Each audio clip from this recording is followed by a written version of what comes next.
This was the borderland, somewhere around Texas and New Mexico.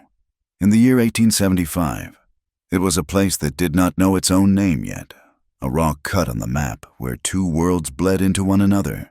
To the east, the white town of Salvation Creek pushed its angular wooden bones into the prairie. It was a town built on straight lines and clear titles, or at least the promise of them.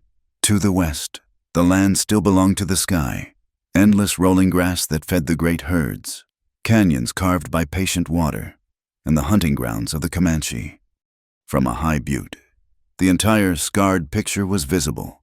The prairie was crisscrossed with the fresh ruts of wagon wheels and the older, deeper trails of the buffalo, now fading.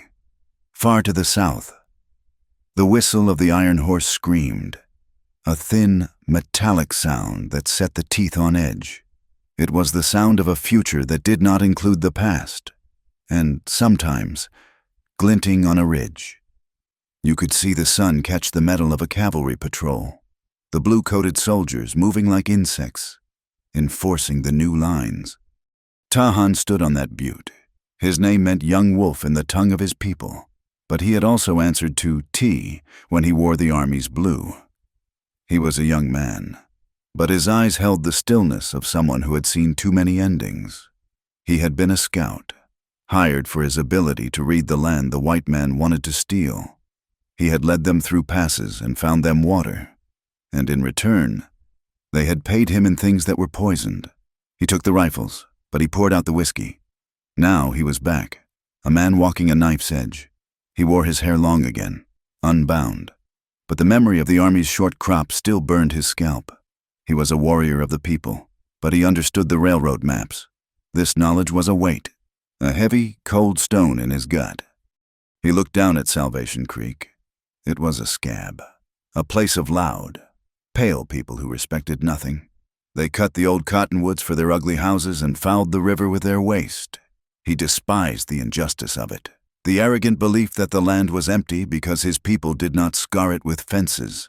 He had seen the papers that shrunk their world, pushing them onto reservations where the ground was stone and the game was scarce. He had watched the buffalo fall, not for food, but for the hide, leaving oceans of meat to rot under the sun. He had done nothing then because he was wearing the blue coat. The self-loathing was a familiar taste, bitter as alkali dust. Miles away, in that very town, Clara May was fighting for breath. She was 19 years old, and the whalebone corset her father had paid too much for was digging into her ribs. It was meant to make her suitable, to shape her into the proper form for her new life.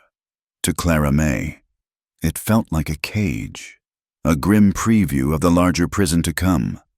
She was the daughter of a small rancher, a man whose spirit had been broken by 2 years of drought and one bad hand of cards against Boss Rourke. Clara May had been raised to be dutiful, to be quiet, to be untouched. She was a good girl, which she was beginning to understand meant she was a girl with no choices at all. She had never been kissed by a man, never been held, never even spoken to a man alone without the watchful eye of her father or another townswoman. She was pure, as her father often reminded her, a spotless lamb.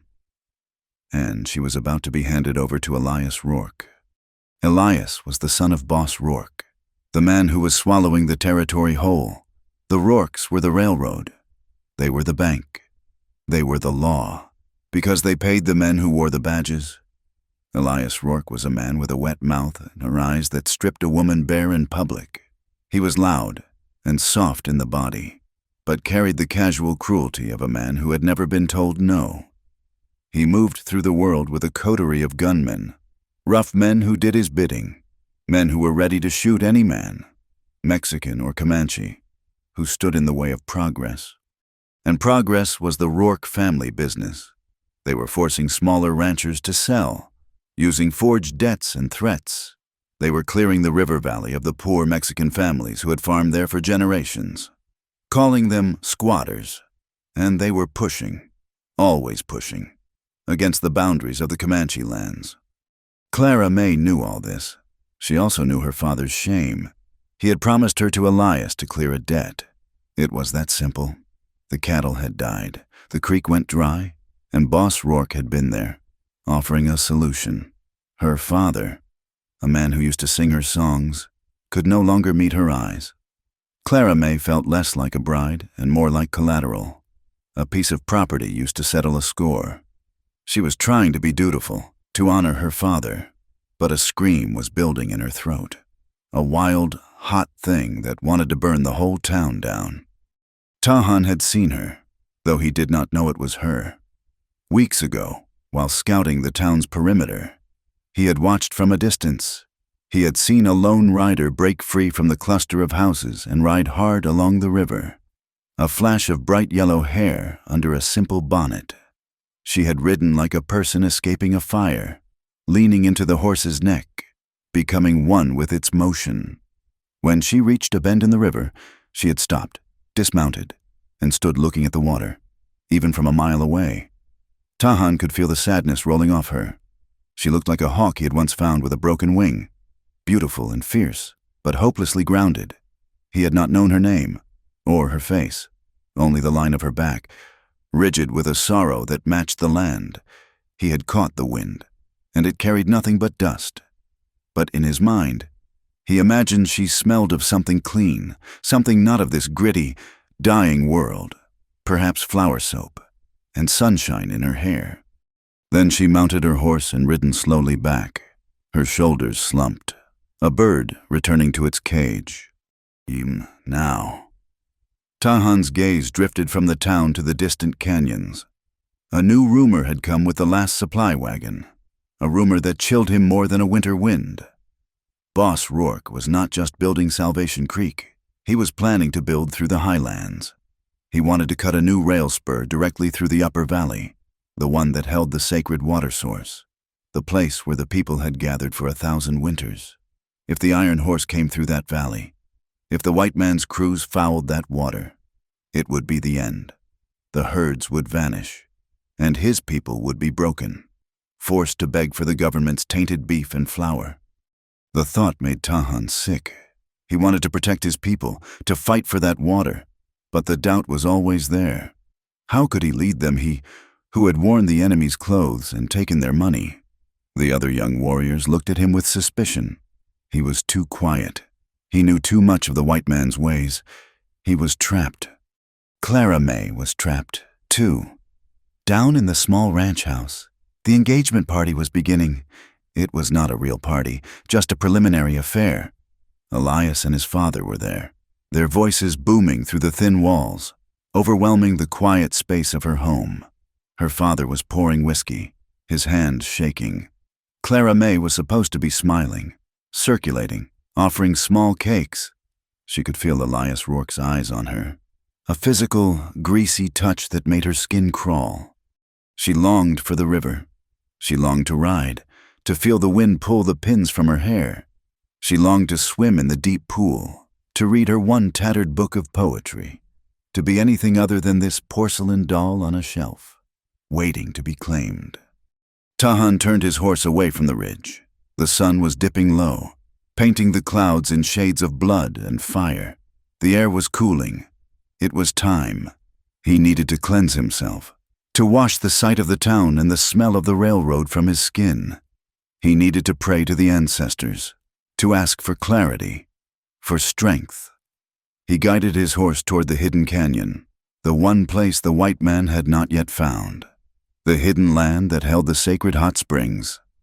Down in the stifling, smoke-filled room, Clara May made a decision. She could not breathe. She could not smile. She could not become Mrs. Elias Rourke, not tonight, while her father laughed too loudly at one of Boss Rourke's jokes, and Elias was grabbing another handful of cakes. She slipped out the back door. She did not grab her bonnet. She ran to the small corral, saddled her mare with fumbling, desperate hands, and mounted. She did not head for the river. She knew a place, a secret place she had found once, a canyon where steam rose from the rocks. She did not know who it belonged to. She only knew it was quiet, and she could be alone there. It would be her last day, she thought, her last few hours of being just Clara May. She urged the horse into a gallop, riding hard for the hills. unaware that she was heading for the very same valley and the very same water. Clara May pushed the mare hard. The little horse was breathing in ragged gasps, foam flying from its bit. But Clara did not slow her. The wind was a physical thing, a wild hand that tore at her hair, pulling the careful pins loose and whipping the long blonde strands across her face. It stung her eyes, but she welcomed the tears. They were better than the ones she had been holding back in that stifling room. This was a sin. She knew. To run, to leave her father to face Elias Rourke alone. But the pressure in her chest had become too much. The whalebone stays of her corset a perfect, terrible symbol for the life that was closing in on her. She felt a thrill mixed with the guilt, a hot, bright stab of pure freedom that she had not felt in years. She was riding for the canyons, the broken land that even the Rourke herds avoided. She had heard the stories. Old Man Hemlock, when he was deep in his cups at the Mercantile, would talk about the upper canyons. Indian hot springs, he had called them, his voice dropping to a whiskey-soaked whisper. A place where the Comanche went to make their medicine, a place where the water boiled out of the rock. He said they guarded it, that they would kill any white man who came near. Clara May had always dismissed it, along with his stories of ghosts and giant snakes. She believed it was just another tale to scare children and new settlers, to keep them from wandering too far. Today, she did not care if the stories were true. She only wanted to be alone, to wash the smell of Elias Rourke's cigar smoke and her father's fear from her skin. She rode the mare until the animal was trembling, then slowed her to a walk, guiding her through a narrow split in the red rock. The air grew still, the wind cut off by the high stone walls. It was quiet. She could hear the click of the horse's shoes on the stone, the creak of the saddle leather, and then she smelled it, faint, like a kettle left on the fire, a sulphurous, earthy steam. She rounded a bend, and the canyon opened into a small, hidden bowl. Steam rose from a pool of water nestled against the far wall, obscuring the rock behind it. It was real. A prickle of fear ran down her spine. The stories, but the place was silent, empty. It was beautiful. She dismounted, her legs shaking from the long ride.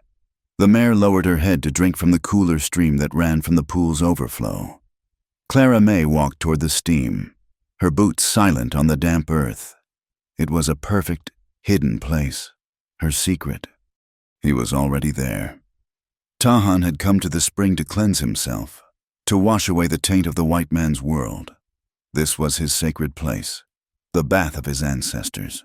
It was not a bath in the white man's way, not a tub for washing dirt. It was a ritual. The water was hot and clean, bubbling from a fissure deep within the earth. He had shed his buckskin leggings and shirt, leaving them on the dry rock ledge with his rifle and knife. He stood waist-deep in the steaming water, the heat soaking into his muscles, easing the tension that always gathered in his shoulders when he watched the town. He had unbound his hair, and the long black strands floated around him on the water's surface.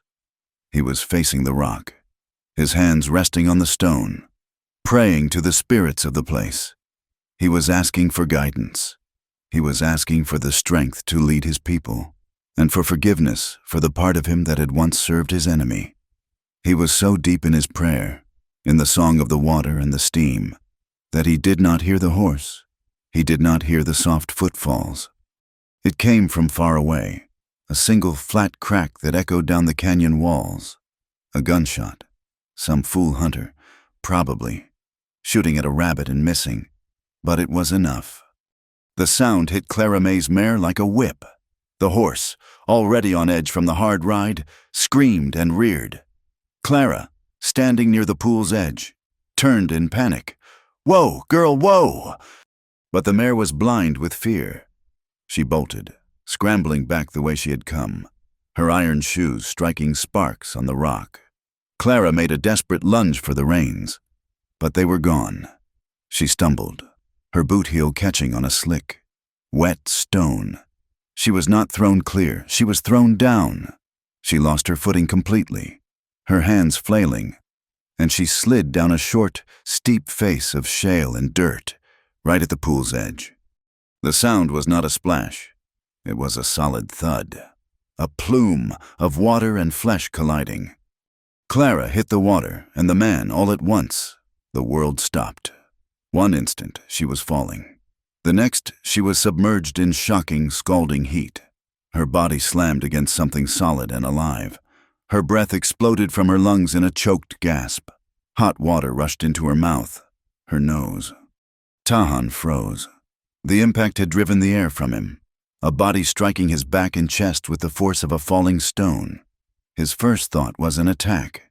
A cavalry soldier. He spun, his hand instinctively going for the knife that was not there, his muscles tensed for battle. And then he saw her. She was sputtering, choking, her eyes wide with a terror so profound it was almost white. Her hands, which had been flailing, flew up and clamped onto his bare shoulders, her fingers digging in like claws, a desperate, unconscious plea not to sink.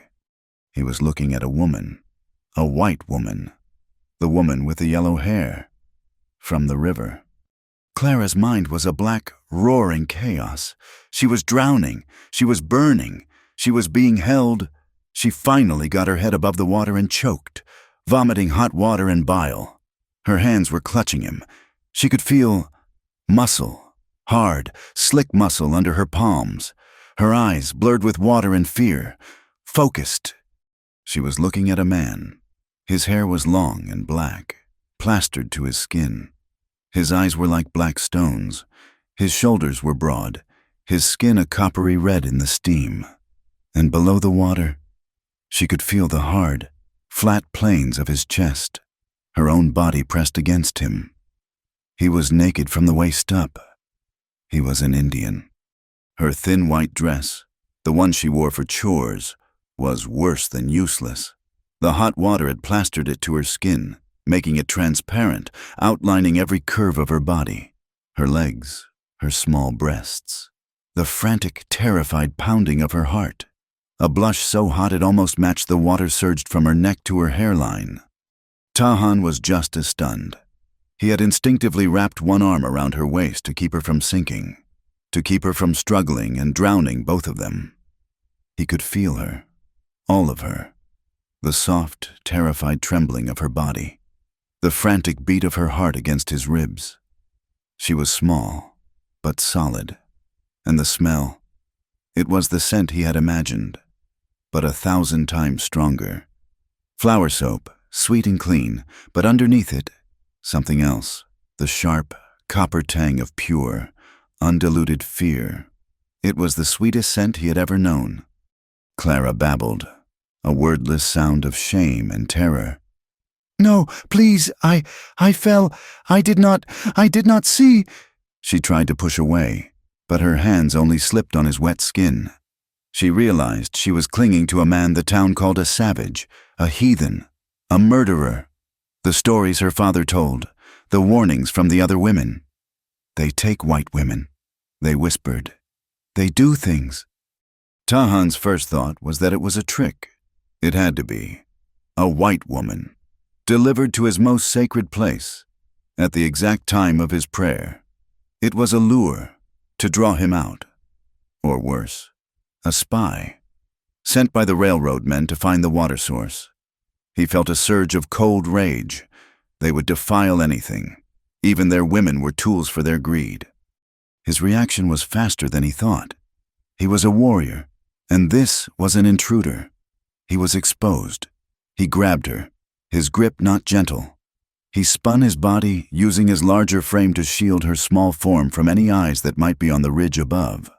He found his footing on the slick stone, and with one powerful motion, he lifted her from the water. He half threw her onto the rocky bank, where she landed in a heap, coughing and shivering. He lunged for the bank, pulling himself from the water in a single fluid movement, the steam rolling off his bare skin. He snatched his dry skin blanket from the ledge and threw it at her. It landed on her, covering her, and he was grateful. The sight of her in that wet dress was a dangerous thing, a thing that confused his anger. He grabbed his knife. the cold, familiar weight of the handle a comfort in his palm. He did not point it at her. Not yet. He stood over her, water dripping from his hair onto the hot rocks, his chest hewing. He spoke in the English he had learned at the fort, the words rough and guttural. "What are you doing on Comanche land?" Clara was coughing, trying to pull the warm, smoky-smelling fur around her body, her teeth chattering from the shock. The white dress was a second skin, transparent and useless. She could feel his eyes on her, and the shame was so total it almost eclipsed her fear. I was lost," she whispered, the lie tasting like ash in her mouth. "I was just riding. My horse bolted." She looked at the ground, unable to meet his eyes. I did not know this place was yours." It was a poor lie. He saw no fear in her for the horse, only for him, and he saw something else, something he recognized. In her eyes, behind the terror, he saw the same look he had seen by the river, the trapped look, the hawk with the broken wing. This was not a spy. This was not a lure. This was something else, something complicated. And then he heard it. It was faint at first, carried on the wind that eddied down the canyon. A man's voice, shouting, "Clara May dally it all, girl. Where did you get to?" The sound of hoofbeats, more than one, getting closer. "Clara May." The voice was louder now, sharp and impatient. It was a voice she heard in her nightmares. Elias Rourke. Clara's face went from pale to the color of ash. She looked up at Tahan, her eyes wide and pleading. She knew what would happen. If Elias Rourke and his men rode into this canyon and found her here, like this, covered in a savage's blanket, her dress soaked through, alone with a Comanche warrior who was half naked. It would not be a misunderstanding. It would not be a scolding. It would be a slaughter. It would be the excuse Rourke needed to bring the cavalry, to wipe this sacred place off the map. They would call it an attack. They would call her defiled, and him a monster. Tahan understood, too.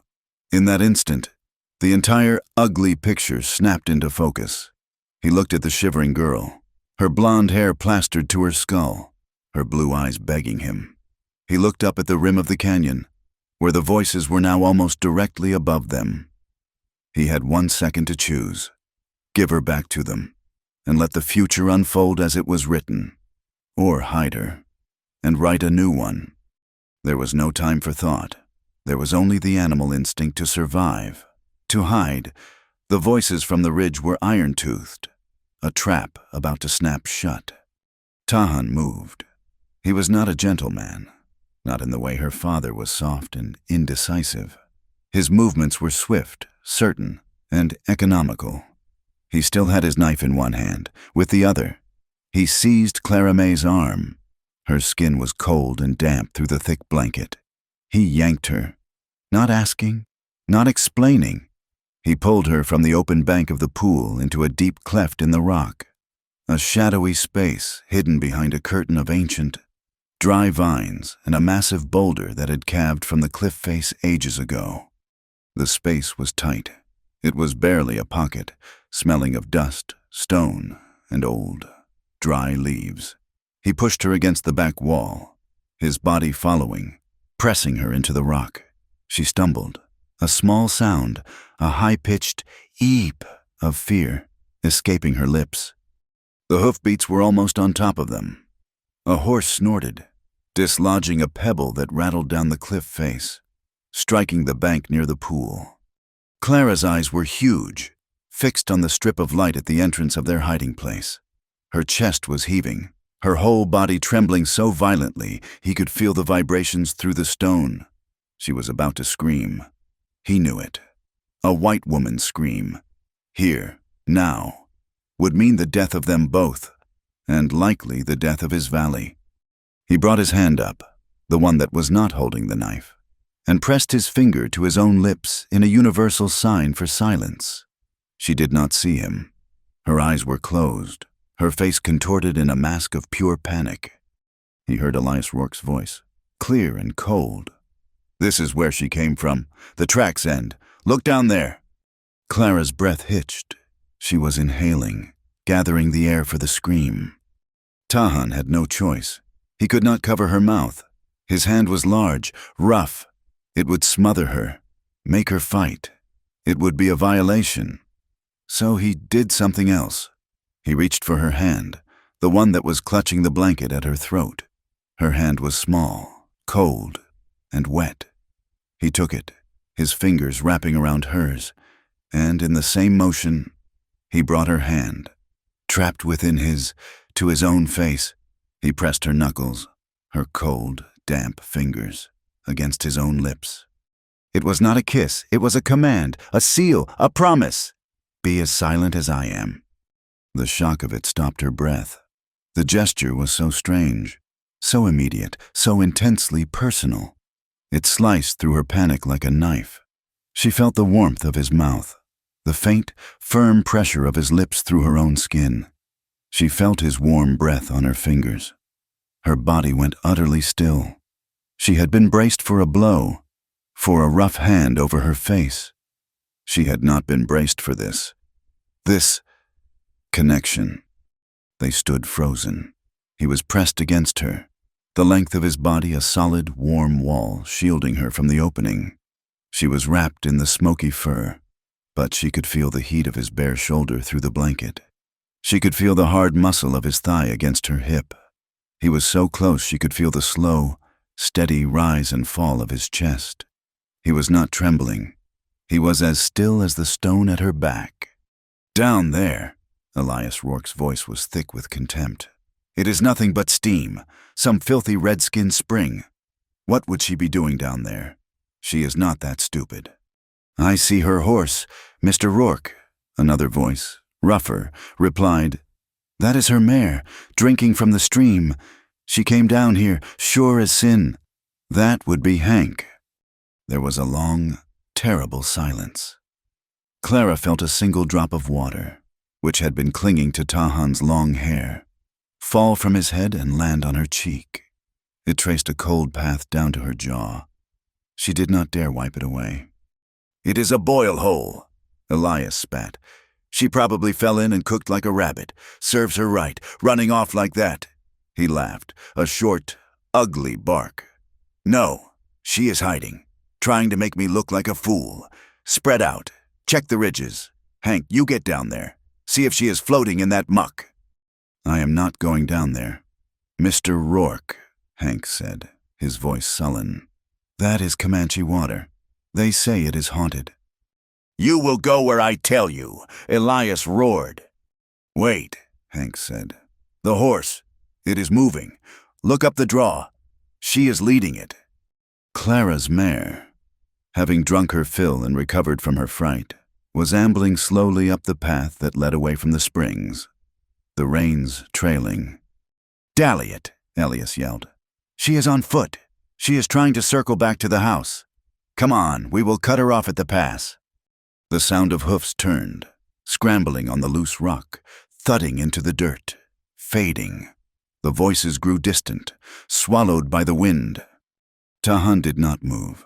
He remained a statue, pressing her hand to his lips, his body shielding hers. He waited. He counted to 100 in his head, listening to the canyon. He listened to the drip of water, the settling of the rocks, the call of a hawk high above. Only when the silence was complete, when it was the canyon's own silence and not just the absence of men, did he finally release his breath. He let go of her hand. Clara May's knees gave way. The tension fled her body, leaving her as weak as a newborn. She slid down the rock wall, landing in a heap of fur and damp calico on the dusty floor of the cleft. She was shaking again, but this time it was not just fear. It was a deep, bone-quivering shock. He had saved her. He had hidden her. The man she had been taught to fear, the savage, had shielded her with his own body. He had not hurt her. He had not touched her. Not in the way Elias's eyes touched her. He had simply been a shield. It was the first time in her life a man, a stranger, had offered her protection without the unspoken threat of what he would demand in return. The contrast with Elias, who owned her, who hunted her, who would have beaten her for this very transgression, was so stark it made her dizzy. Tahan stepped back, moving out of the shadows into the filtered light. He pulled on his buckskin leggings, his movements economical, unhurried. He was not ashamed of his body, but he was a practical man. He slid his knife back into the sheath on his hip. He looked at her, his face an unreadable mask of stone and shadow. "They are gone," he said. The words were flat. Clara pulled the blanket tighter. She had to make him understand. She had to explain the terror, the voices, the man who had been shouting her name. He is Elias Rourke," she whispered, her voice hoarse. She had to swallow, to force the words out. I am supposed to marry him." Tahan's expression did not change, but a new stillness came over him. He knew the name Rourke. Every Comanche knew it. It was the name of the man who was stealing their world. "My father," Clara continued, the words tumbling out now, a desperate, pathetic confession. "He has a small ranch, the drought. He lost cattle. He owes Boss Rourke money. I am the payment." She looked down at her hands, twisting the edge of the fur. "If he had found me here, with you, like this." She looked up, her blue eyes brimming with a terror that was not for herself, but for the truth of her situation. "He would not call it an accident. He would call me soiled, ruined. He would say to you, 'You took me.' He would beat me, or maybe he would just kill me. And he would kill you. He would tell everyone you attacked me, and he would bring the soldiers. He would burn this place." She took a ragged breath, the full horror of it settling on her. "You have to believe me. I did not know this was your place. I will never come back. I swear it." Tahan watched her. He had seen fear in many forms. He had seen the fear of soldiers, the fear of warriors, the fear of starvation. This was new. This was the fear of a prized animal that knows its master is cruel. He hated the Rourkes. He hated them for the railroad, for the stolen land, for the poisoned water. And now, he looked at this woman, this payment, and he felt a new, colder hatred. They used everything, even their own women. She was a pawn, just as his people were pawns, and she was trapped, just as he was. His anger warred with his caution. She was in trouble. She was the white world, coming to his most sacred place. She was a link to the men he despised. His first instinct was to send her away, to tell her to run and never look back. But he was also a scout. He knew the land. She was on foot. Her horse was gone, and Rourke's men were sweeping the canyons. She would be caught in 10 minutes, and when they caught her, she would be terrified. She would tell them everything. She would tell them about the spring, and about him. He had to control this. He had to get her back to the town before she was found, and he had to make sure she was not seen coming from this direction. "You cannot go back the way you came," he said, his voice hard. He was not her friend. He was a man with a problem. "They are watching the pass. I will take you by the goat trail. It comes out behind the town, by the river. They will not see you." Clara looked up, hope and fear warring in her eyes. "You will." "I will," he said. He pointed a finger at her, his eyes as sharp as his knife. "But you will do something for me. You will never speak of this place. You will never tell anyone what you saw. You will not tell them about the water, or about me. If you do, your Rourke will not be the one who brings the soldiers. I will know, and the war he wants, he will have it." "I swear," she whispered, her hand flying to her throat. "I swear on my mother's grave, I will not say a word." "Get up," he commanded. "We must go. The sun is almost down." Clara struggled to her feet, the heavy blanket tangling around her legs. Her white dress was still plastered to her, cold and clammy. She shivered. Tahan saw the shiver. He sighed, a short, impatient sound. He retrieved his shirt from the ledge.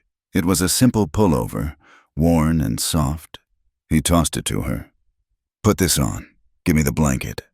She did not question him. She fumbled with the blanket, her fingers numb. She pulled off the heavy, wet fur, standing in her ruined, transparent dress for one agonizing second. She did not look at him, but she could feel his eyes. She quickly pulled the buckskin shirt over her head.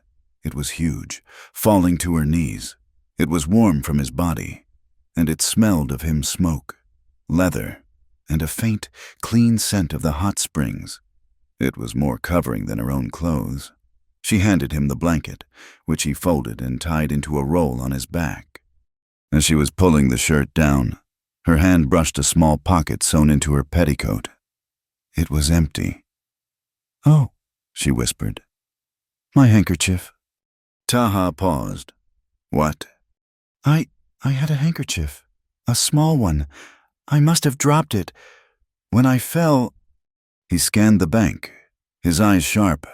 He saw it, a small square of white linen, snagged on a black volcanic rock near the pool's edge.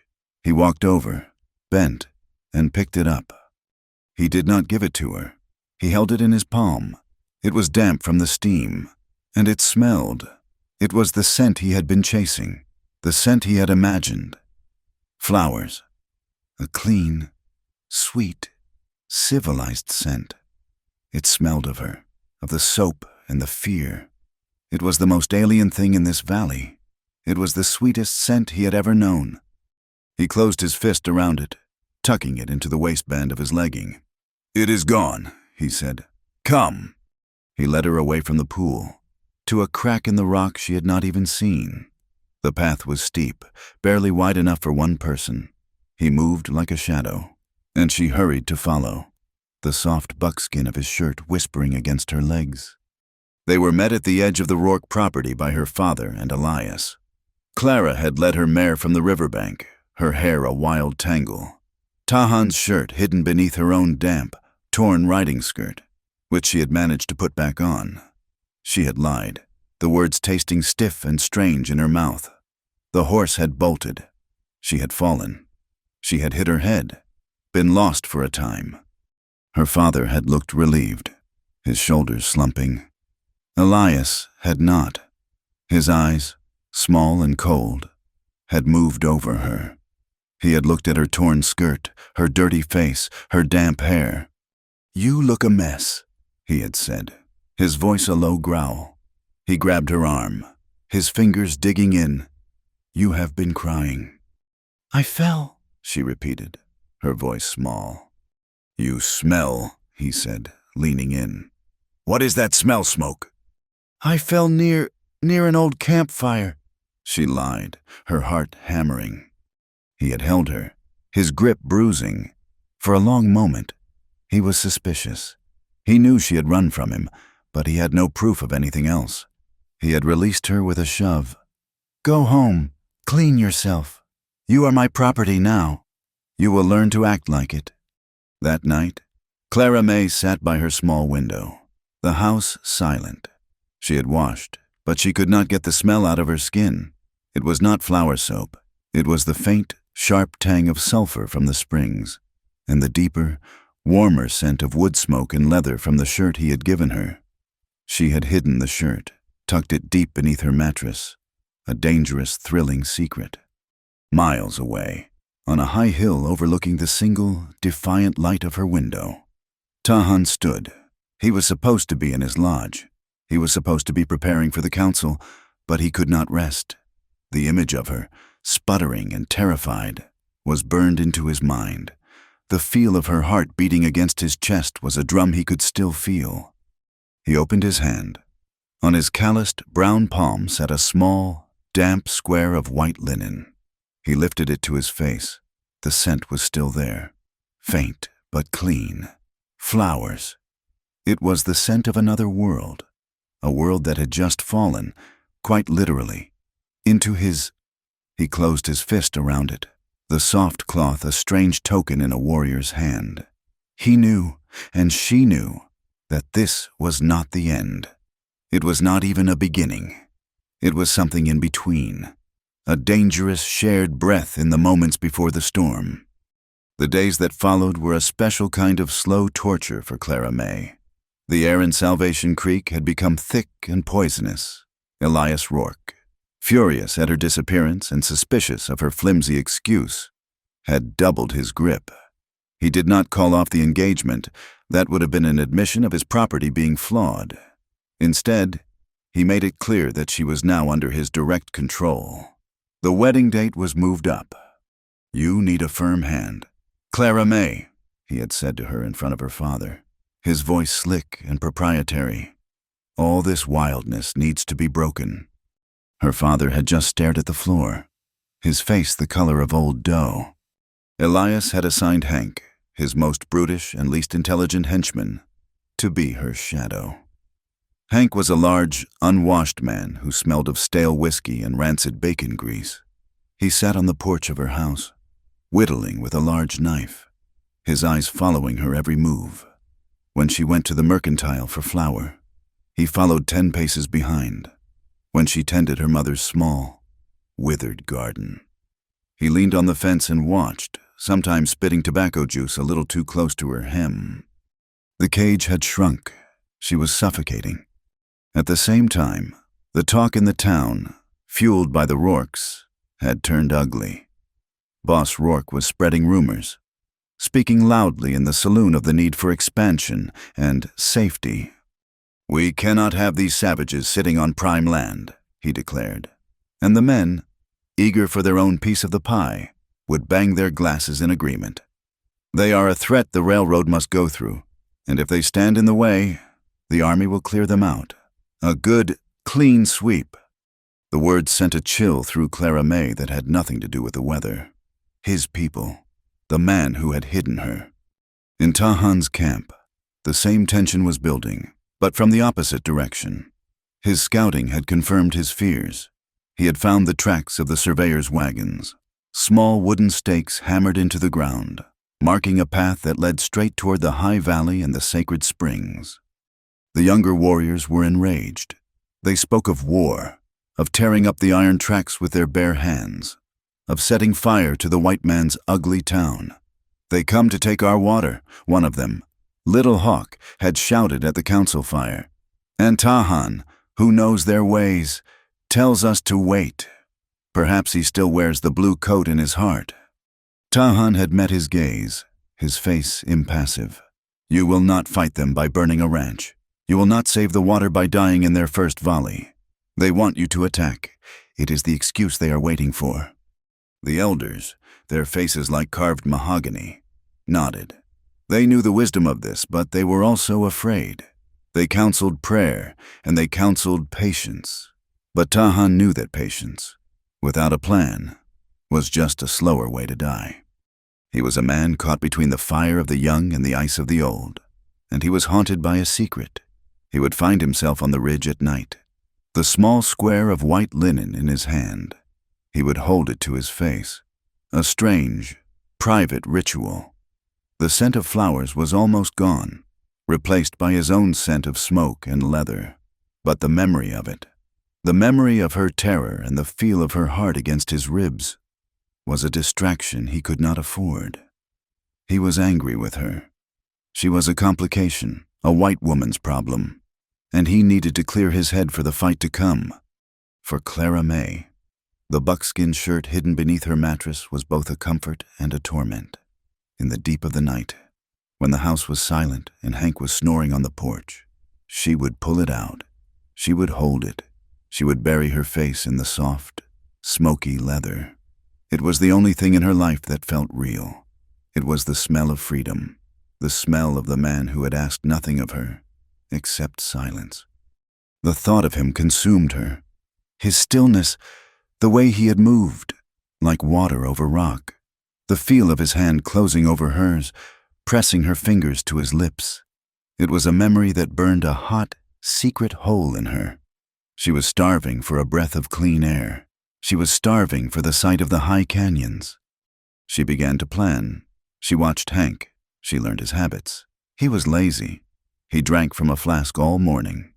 After the midday meal, He would place his chair in the sliver of shade by the water barrel, and, more often than not, his chin would drop to his chest.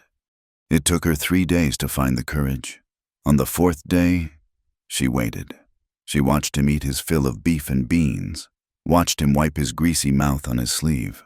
She watched him settle in the shade, his hat pulled low. She waited 1 hour, then 2. She heard the first rough, rattling snore. She did not run this time. She walked. She slipped out the back, through the dry garden, and into the scrub oak behind the corral. She did not take her mare. The sound of the saddle would wake him. She went on foot. She knew it would be a long, hard walk. She did not care. She did not take the easy canyon path. She knew Rourke's men might be patrolling. She took the high trail, the one the goats used, a winding, treacherous path that ran along the ridges. It was harder, steeper. She tore her skirt on thorns and scraped her hands on the rock, but she kept going. The sun beat on her head. She was dizzy with the heat and the exertion, but she was driven by a need so desperate it left no room for pain. It took her almost 3 hours, but she found it. She stood on the ridge, looking down into the hidden bowl. The steam rose, just as she remembered, a soft white breath against the red rock. Her heart was hammering so hard she thought it would break from her chest.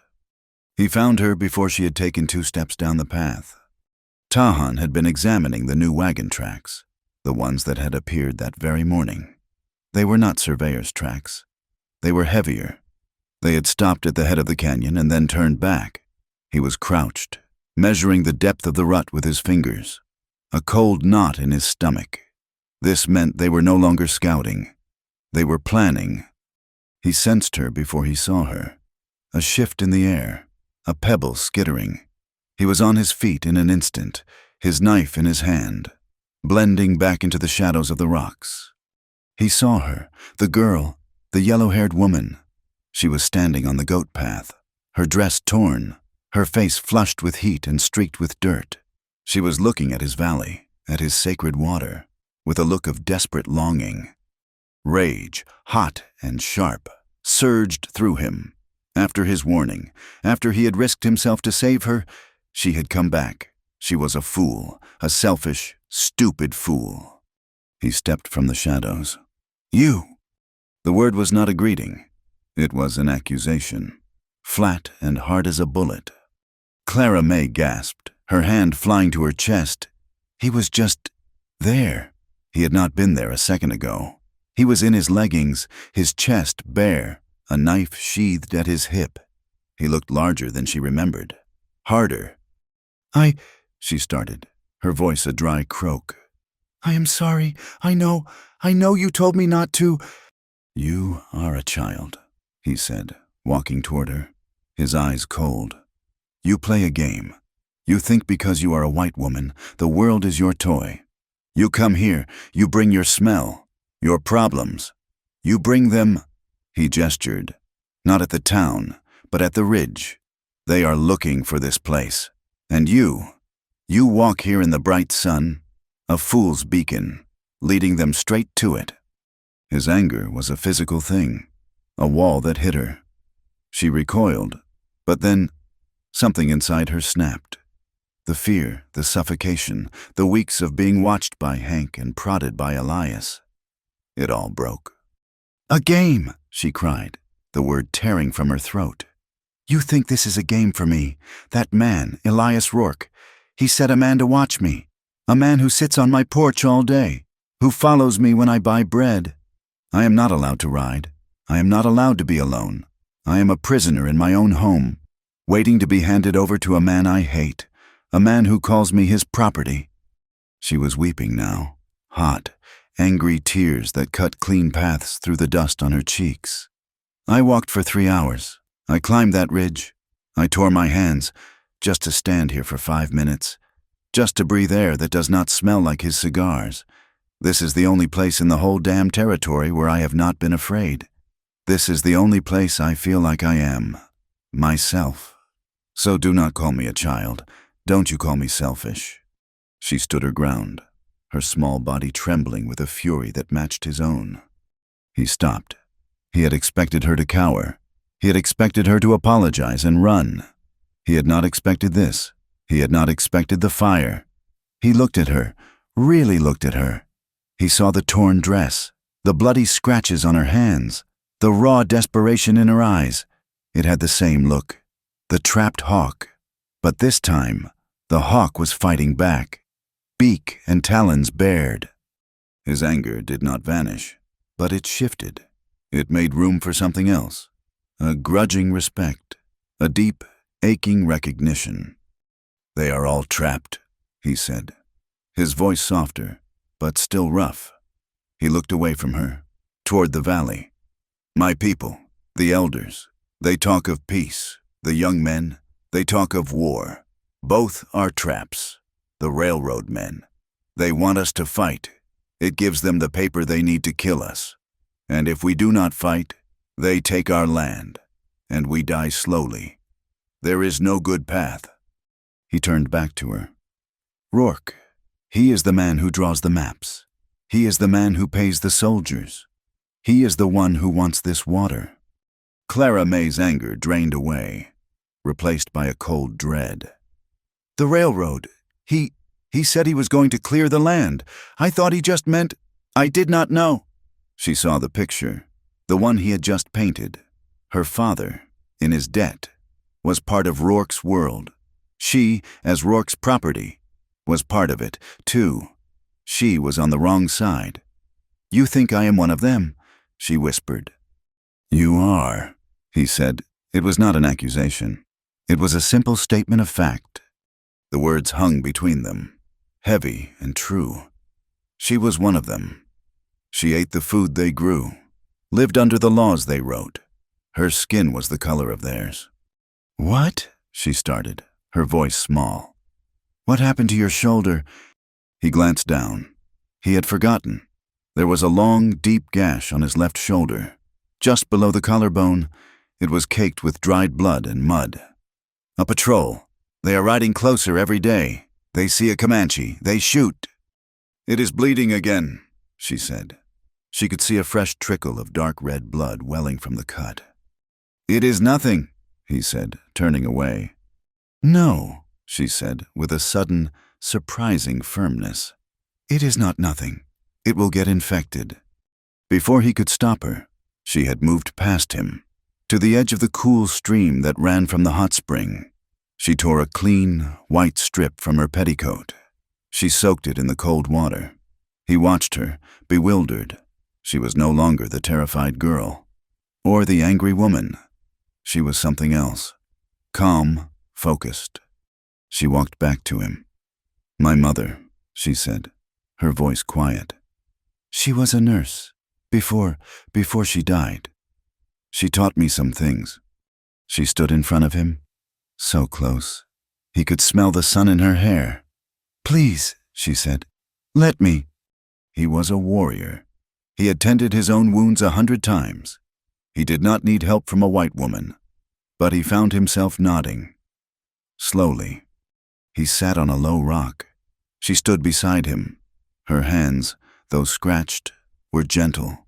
She washed the mud and dried blood from the wound. The cold water made him hiss, but he did not pull away. "It is deep," she said, her brow furrowed in concentration. She examined the cut. "It needs to be held closed." She tore another strip from her petticoat, a long, thin one. She had no needle, no thread, but her mother had taught her. She pulled a small flask from her skirt pocket. Not whiskey, water, and a small packet. "Salt," she whispered, more to herself. She mixed a paste, and gently, so gently, she packed the salt into the wound. Tahan's whole body went rigid. The pain was white-hot, a fire in his shoulder. He closed his eyes, his jaw clenching so hard a muscle jumped. He did not make a sound.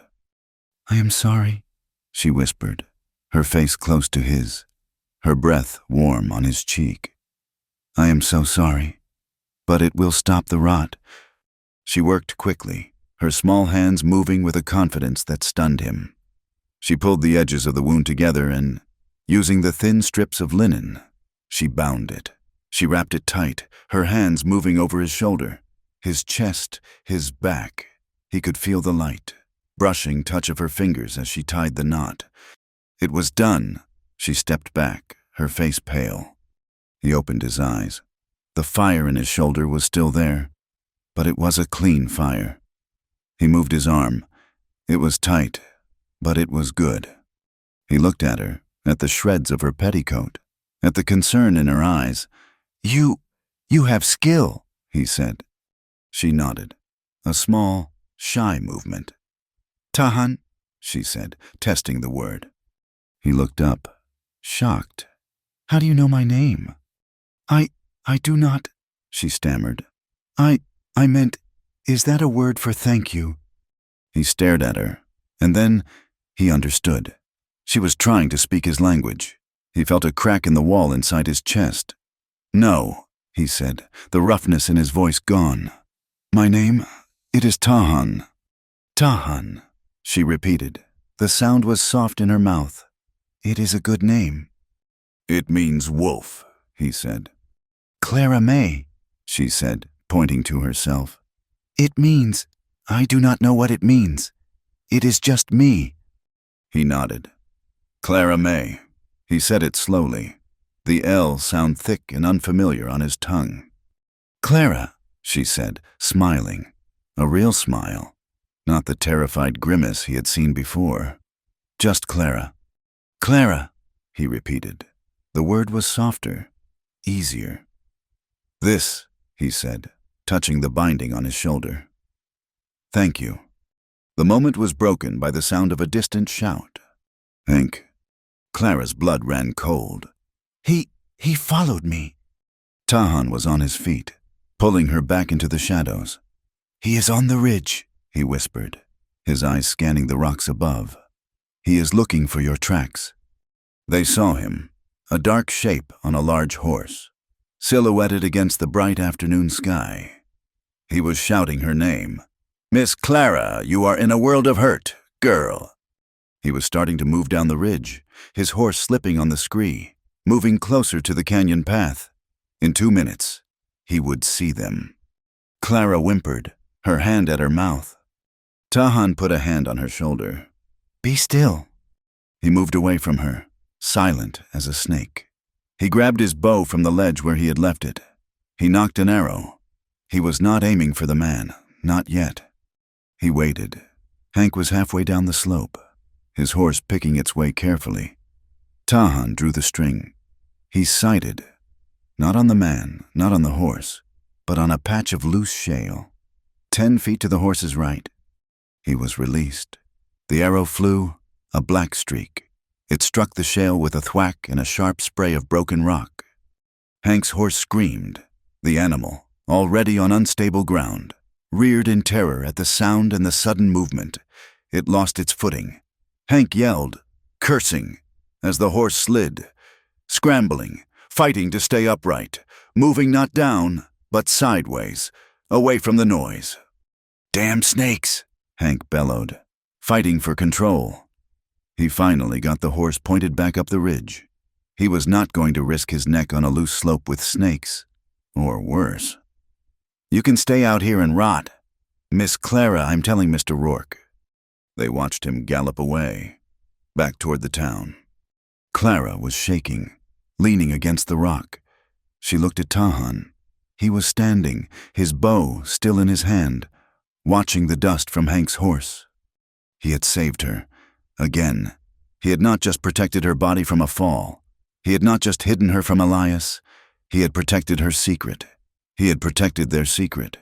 He turned and looked at her. The space between them was no longer just a few feet of rock. It was something else, something shared. Hank's retreat was a hollow victory. He had not found them, but he had found her horse. He had not seen Tahan, but he had confirmed she was in the canyons. When Clara returned to the small ranch house, walking in through the back door as Tahan had instructed, the sun was a dying ember, and the real fire was about to begin. Elias Rourke was there. He was not on the porch. He was inside, standing in the middle of her mother's small sitting room, his bulk filling the space. sucking the air from it. Hank stood near the door, his face a sullen mask of anger and embarrassment. Her father was in his chair, looking smaller than Clara had ever seen him, his hands twisting a piece of rag. "So," Elias said, his voice dangerously soft. "The goat trail. Hank says you were hiding on the ridge." "My horse ran off," Clara said, her voice a thin, practiced lie. "I was looking for her." Elias laughed, a wet, ugly sound. "You were, and you just happened to be in the Comanche canyons after I told you to stay put, after I put Hank here to watch you." He took a step toward her. She could smell the whiskey and onions on his breath. "You are a liar, Clara May, and I do not like liars." "I was not lying," she said, though her heart was a trapped bird. "She was not," her father said, his voice a reedy whisper.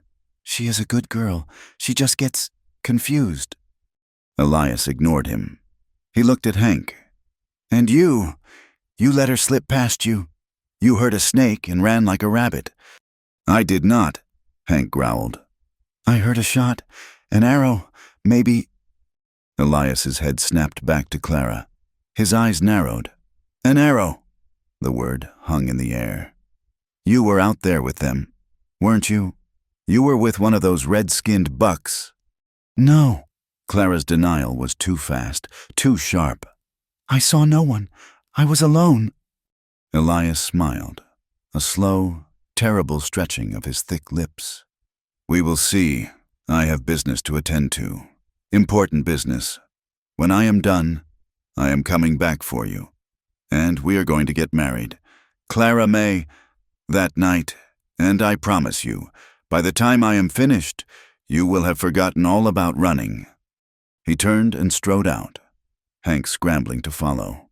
Clara was left with the echo of his threat and the sight of her father, a man completely broken. Later that night, the house was silent, but Clara could not sleep. Her father had barricaded himself in his room, the smell of cheap whiskey seeping under the door. Clara sat in the kitchen, her hands shaking. She could not get Elias's words out of her head. Important business. She had to know. She knew where he would be. His father, Boss Rourke, had taken over the old land office, using it as his headquarters. And tonight, there was a light on and horses tied outside. Not just any horses. Elias's big bay, his father's gelding, and 3 army mounts, their tack gleaming in the moonlight. She did not know what drove her. It was the same desperate, reckless energy that had sent her to the springs. She slipped out of the house. She did not go near the porch. She moved through the shadows, a ghost in her own town, her bare feet silent on the dusty track. The land office had a window at the back, one that overlooked a patch of dead weeds. The window was cracked open a few inches to let out the thick cigar smoke. Clara crouched beneath it, her heart beating a frantic rhythm against her ribs. She could hear them, Boss Rourke's booming voice, Elias's wet laugh, and a third, clipped, military tone. "The plan is simple, Captain," Boss Rourke was saying. "We need that valley. The railroad needs that valley. And the government, your government, needs this territory pacified." "Pacified, Mr. Rourke, not stolen," the captain said. He sounded tired and wary. "My orders are to protect settlers from unprovoked attacks. I cannot just march on a peaceful village because your railroad finds it inconvenient." "Unprovoked," Elias scoffed. "You think they are peaceful. They are savages. Just today, one of them was seen in the canyons, threatening my men, firing arrows." Clara's blood turned to ice. "Hank." "That is hearsay." The captain said, "I need proof." "Then proof you shall have," Boss Rourke said, his voice dropping, confidential and cold. "What if, say, in 2 days, one of our outlying sheds was burned? What if a few of our cattle were found mutilated? What if, heaven forbid, one of our men was found with a Comanche arrow in his back? Would that be unprovoked enough for you?" There was silence. Clara pressed her ear closer to the wood, her knuckles white where she gripped the sill. The captain sighed. A heavy, final sound. That would be a clear act of aggression. If such a thing were to happen, I would be forced to respond. I would have authorization to clear the hostiles from the area, for the safety of the settlers. Good, Boss Rourke said. Then I'm glad we understand each other. Elias, Hank, you know what to do. Make it look authentic. I want it to be messy. And the girl, Elias asked. My disobedient little bride. Bring her, Boss Rourke said. We will have the wedding right after the valley is cleared. A celebration. It will be good for morale. Show everyone what happens when we stand together against the savage. Clara did not hear any more. She backed away, her hands over her mouth, stumbling backward into the dark. It was a lie, a setup. They were going to create an attack. They were going to murder someone, one of their own men, and blame Tahan's people. And then they would come with soldiers, and they would wipe them out. And she was to be the prize. The celebration afterward. She ran all the way back to her house, the bile rising in her throat. She was trapped, utterly. If she said nothing, she was condemning Tahan and his entire village to a massacre. They would be slaughtered, and she would be standing at Elias's side, his ring on her finger, an accomplice to murder. But if she spoke, if she told someone who the sheriff, who was paid by Rourke, the townsfolk, who were already afraid of the Comanche, they would call her a liar, or worse, a traitor, an Indian lover. They would turn on her. Elias would not just beat her, he would kill her, and he would kill her father. She burst into the house and ran to her father's room, pounding on the locked door. Father, father, open the door, please. It took a long time, but he finally unbarred it. He was in his nightshirt, a half-empty bottle in his hand. Clara, what is it you will wake the town? They are going to kill them, she choked out, the words frantic. The Rourkes, they are going to kill the Comanche. They are faking an attack. She told him everything. The window, the captain, the plan to burn the shed, to murder a man with an arrow. Her father stared at her, his eyes bleary. He seemed to shrink, to collapse in on himself. He sat heavily on the edge of his bed, the bottle dangling from his fingers. Father, we have to do something, she pleaded, grabbing his arm. We have to tell someone. We have to warn them. Warn who? Clara, he whispered, his voice a dry rustle. Warn the savages. And what then? What do you think Rourke will do to us? He will not just take the ranch. He will take everything. He will put us in the ground. But this is murder, she cried. They are people. Father, they are people, Mother. Mother would have... Your mother is dead, he shouted, a flash of the man he used to be. The shout made her flinch, and his anger died, leaving only the gray ash of his despair. Your mother is dead. She is gone. And her books, her ideas, they are no good out here. This is not Boston. This is the frontier. And the Rourkes, they are the frontier. We are not strong enough. Clara, we are not strong enough to fight them. So we do nothing, she whispered, the cold reality of his cowardice settling over her. We just let them die, so you can keep this piece of dirt. I am keeping you alive, he said, his voice breaking. Dally it, girl. Don't you see I already lost her? I will not lose you, too, even if it means marrying Rourke. She looked at him, at this weak, broken man who was her father, and she knew. He would not help. He could not. He had made his choice long ago, when he had taken Rourke's money. She was alone. She backed out of the room. She felt calm. It was a strange, cold, terrible calm. The fear was gone, burned away by the white-hot certainty of what she had to do. She went to her room. She did not dress in a riding skirt. She put on her plainest, darkest dress. She pulled Tahan's buckskin shirt from under her mattress and put it on under her dress. The soft leather against her skin was a secret strength, a suit of armor. She found her mother's old, sharpest kitchen knife and slid it into her boot. She waited until the moon was directly overhead, until the entire town was in a drunken, exhausted sleep. She did not take a horse. She went on foot. She went by the goat trail. She ran. It was a different journey than the one she had made in the sun. The night was full of sounds, the scurry of small animals, the call of an owl. The rocks were treacherous, and she fell, scraping her hands and knees, the knife in her boot digging into her ankle. But she got up. Every time, she was not running from Elias. She was running to Tahan. When she reached the ridge, she almost cried out. The valley was not empty. It was alive. In the faint starlight, she could see the glow of several small, low fires. She could see the shapes of lodges, the dark forms of horses in a rope corral.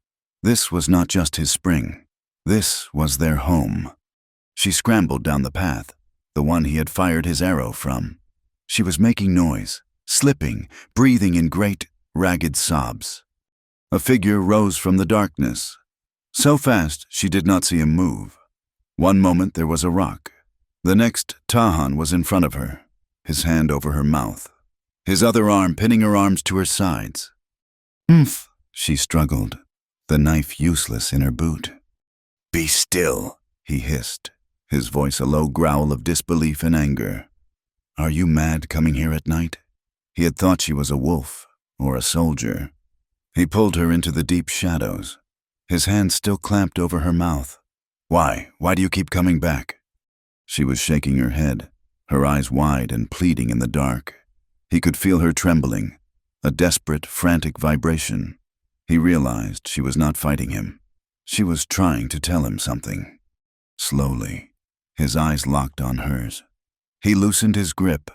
He did not remove his hand, but held it a fraction from her face. "No sound," he whispered.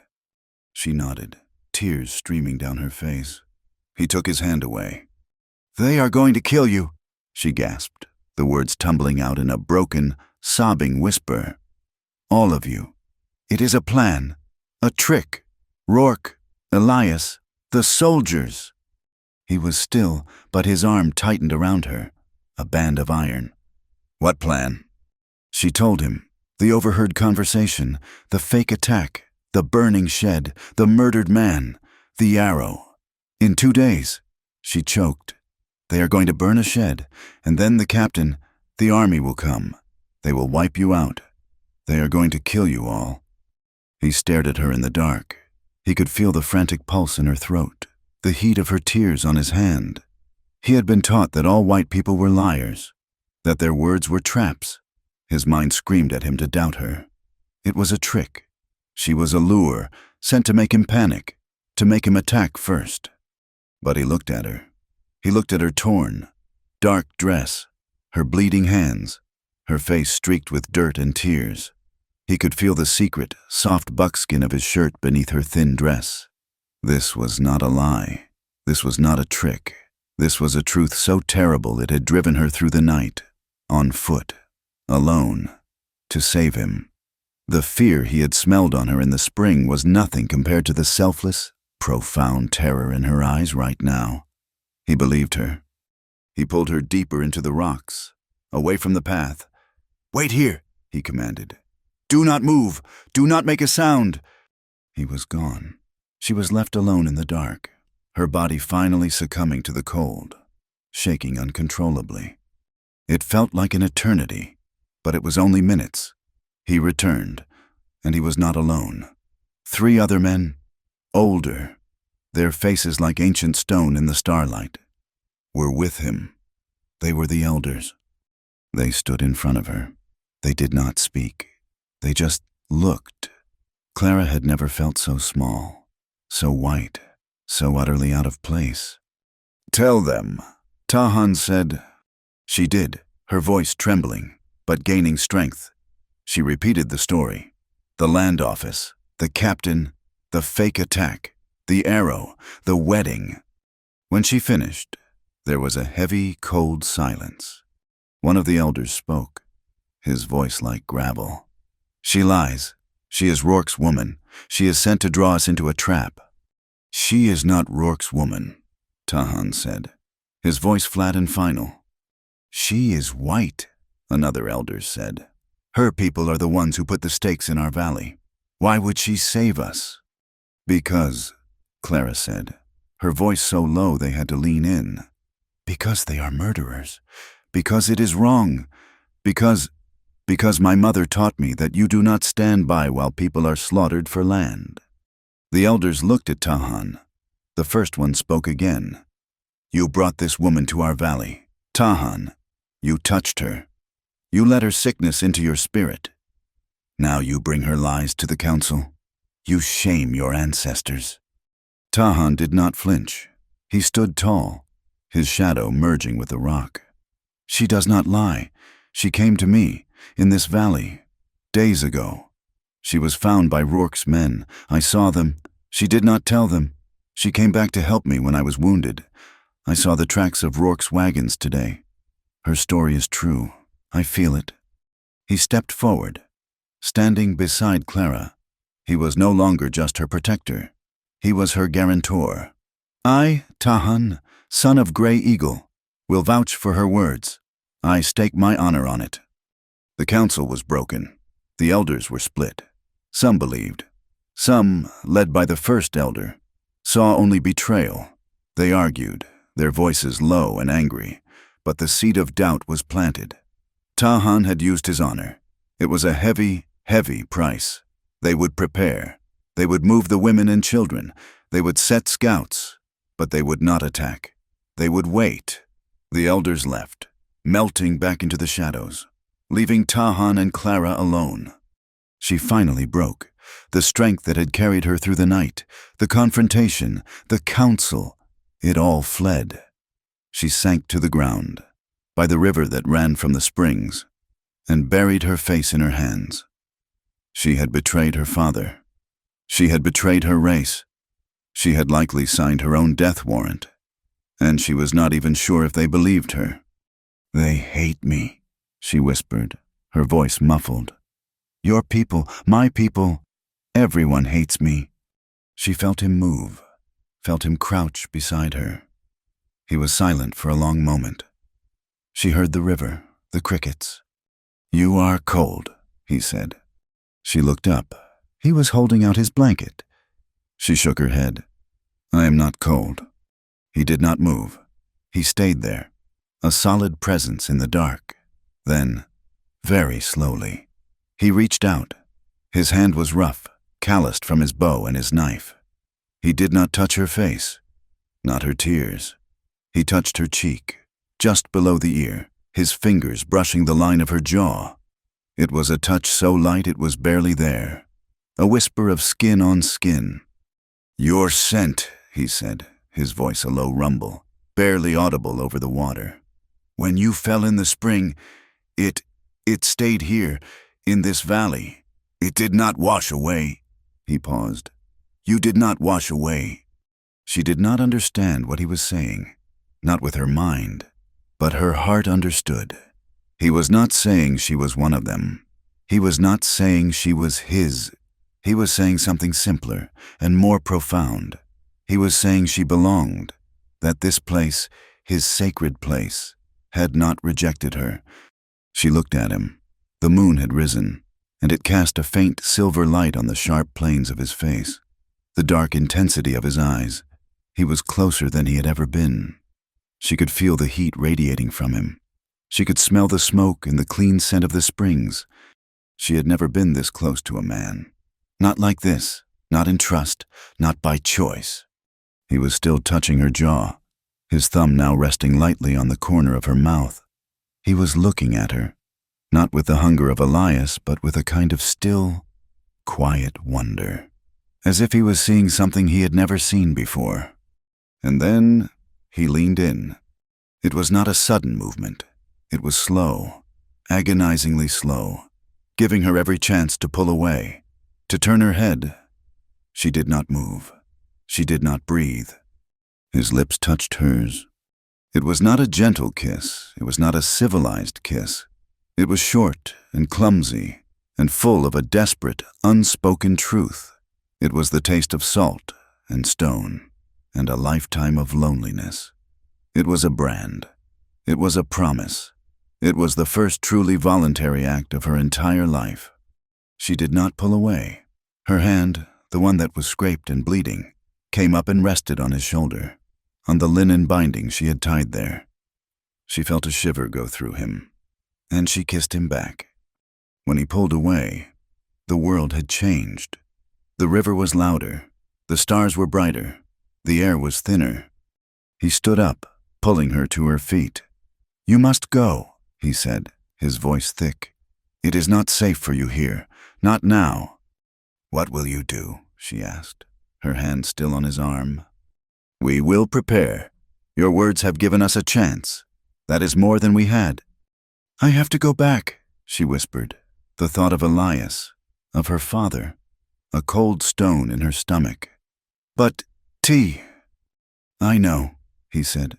"I know." He looked at her, his face grim in the moonlight. "Your part is not done. You must go back. You must be the good girl they expect. You must slow them down. Do whatever you can. Buy us time." "And you?" she asked. He touched the knife at his hip. "I will protect my people, and I will protect you." It was a pact, made in the dark, sealed with a kiss. There was no going back, not for either of them. The 2 days that followed Clara May's midnight warning were the longest of her life. She had returned to her father's house, a ghost slipping back into a corpse, to find him asleep in his chair, the empty bottle still in his hand. He had not noticed she was gone. She had played her part. She had become the docile, frightened girl they expected her to be. When Elias had come by the next day, she had kept her eyes down, her voice a whisper, agreeing to all his plans. The performance was so good it terrified her. She was a good liar. She was a good girl. But beneath the facade, she was at war. She had promised Tahan she would buy him time, and she would. Her sabotage was small, desperate, and feminine.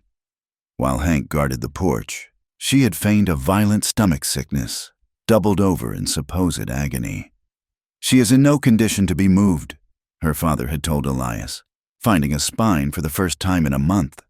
It was bought one day. The next, while supposedly fetching water for her illness, she had passed the stable. Elias's men, Hank among them, were cleaning their rifles, preparing for the attack. She had watched, her heart a cold stone. When Hank turned to spit, she had tripped, spilling the heavy wooden bucket of water. It had not been a perfect spill. It had been a targeted one. Dousing 2 open boxes of cartridges, soaking the black powder within. "I am so clumsy," she had cried, bursting into false tears. Elias, who had been riding up, had dismounted, walked over, and backhanded her, sending her sprawling into the mud. "Get her inside," he had snarled at her father. "And keep her there." The blow had been a small price. It was 2 boxes of ammunition they would not have. Later, while mending a saddle blanket in the barn, she had used her mother's small, sharp knife. She had not cut through Elias's cinch strap, or Hank's. That would be found. She had only sliced them deep, a 3/4-inch cut on the inside of the leather, where the strain would be greatest. They would hold for a time, but they would not hold under a hard ride. She had done what she could. Now, she was locked in her room, and she was waiting. The end began not with a bang, but with a scream. It was just before dawn on the second day. A man's voice, high and terrified. Fire at the Rourke shed. Clara was at her window in an instant. In the gray, pre-dawn light, she saw it. The outlying storage shed at the edge of Rourke's property was a sheet of orange flame, licking at the dark sky. Men were running, shouting, some in their nightshirts. Then the script began. "It is them," a voice bellowed. It was Hank, his voice full of righteous, false terror. "It is the Comanche." More shouts, then gunfire. A few scattered shots from the Rourke men, firing into the darkness. "They are cattle." Boss Rourke himself appeared, magnificent in his red flannel undershirt, a rifle in his hand. "They are attacking us. The savages are attacking the town ride for the captain." It was all happening, just as she had heard. It was a play, a horribly staged, deadly play. Within 10 minutes, the army captain was there, his face grim. He had been on patrol, conveniently close. "They have gone too far," Boss Rourke roared, pointing at the burning shed. "They are murdering our livestock, look." One of his men dragged something into the circle of light. A dead steer, its throat cut, a black feathered arrow protruding from its side. An arrow Clara knew had never been touched by a Comanche hand. "That is my proof, Captain," Boss Rourke said, his voice dropping. "This is an unprovoked attack. My man, Jed, is missing. We think they took him. You must act. You must protect us." The captain looked at the arrow. He looked at the fire. He looked at the frightened, angry faces of the townsfolk. He was trapped, and he knew it. "Mount up," he said to his sergeant. "We ride." The bugle call cut through the morning air. Clara watched from her window, her stomach full of ice and muddy water. The soldiers, a line of blue, formed up and began to ride west, toward the canyons, toward Tahan. Miles away. Tahan heard the bugle. He had been waiting for it. His scouts had reported the fire, the attack, exactly as Clara had said. Her words had been true. His people were safe. The women, the children, and the elders were gone. He had moved them 3 hours ago, not to the main caves, which the army would search, but high up, through a narrow fissure in the rock, a path a goat would find difficult, a place the soldiers' horses could never go. They were hidden, with enough water and dried meat for 3 days. He was left with his warriors, 40 of them. They were not in the lodges. The lodges were empty, a perfect, obvious target. He had learned from the white man. He had learned from the army he had once served. You did not fight where the enemy expected you.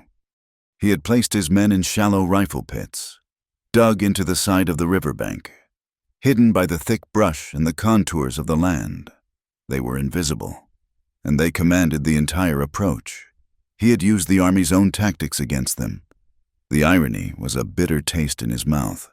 He was using the knowledge that had shamed him, the knowledge that had made his people doubt him, to save them.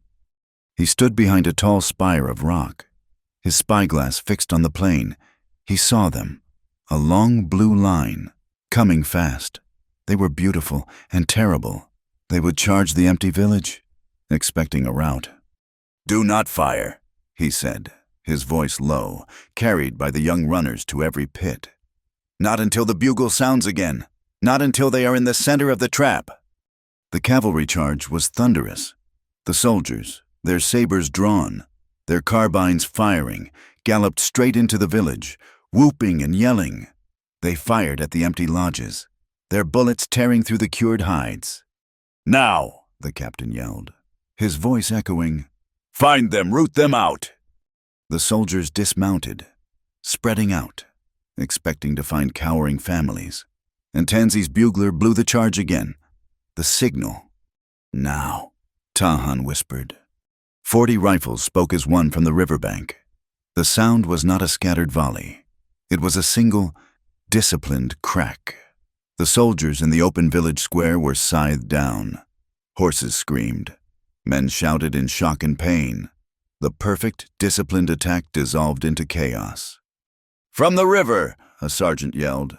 "They are in the river!" But it was too late. The Comanche were firing and moving, reloading behind cover. The soldiers were pinned, exposed, their attack broken before it had even begun. Tahan watched for a long, cold minute. His plan had worked. The army was bogged down, taking casualties, but they were not broken. They were soldiers. They were forming a line, finding cover, returning fire. This was not a victory. This was a stalemate, and a stalemate. Tanksy knew was just a slower defeat. He had to break their will. "Little Hawk," he said, "take 10 men. Move up the dry creek. Get behind their ammunition wagon. I will take the rest, and we will hit their flank."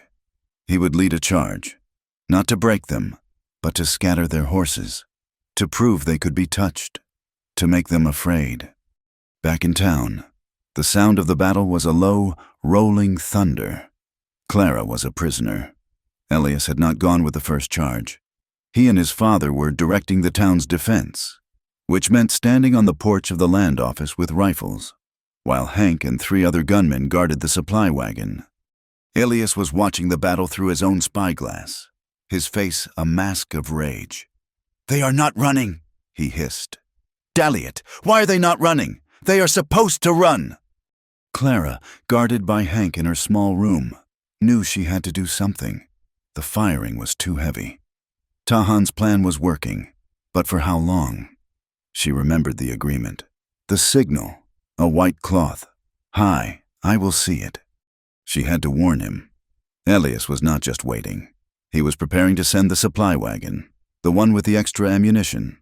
And she had overheard with a chill, a small Gatling gun, bolted to the back. If that gun reached the field, Tahan's rifle pits would become a slaughterhouse. She had to get out. "Hank," she called, her voice weak, a pathetic, feminine whine. "Hank, please, I am ill again.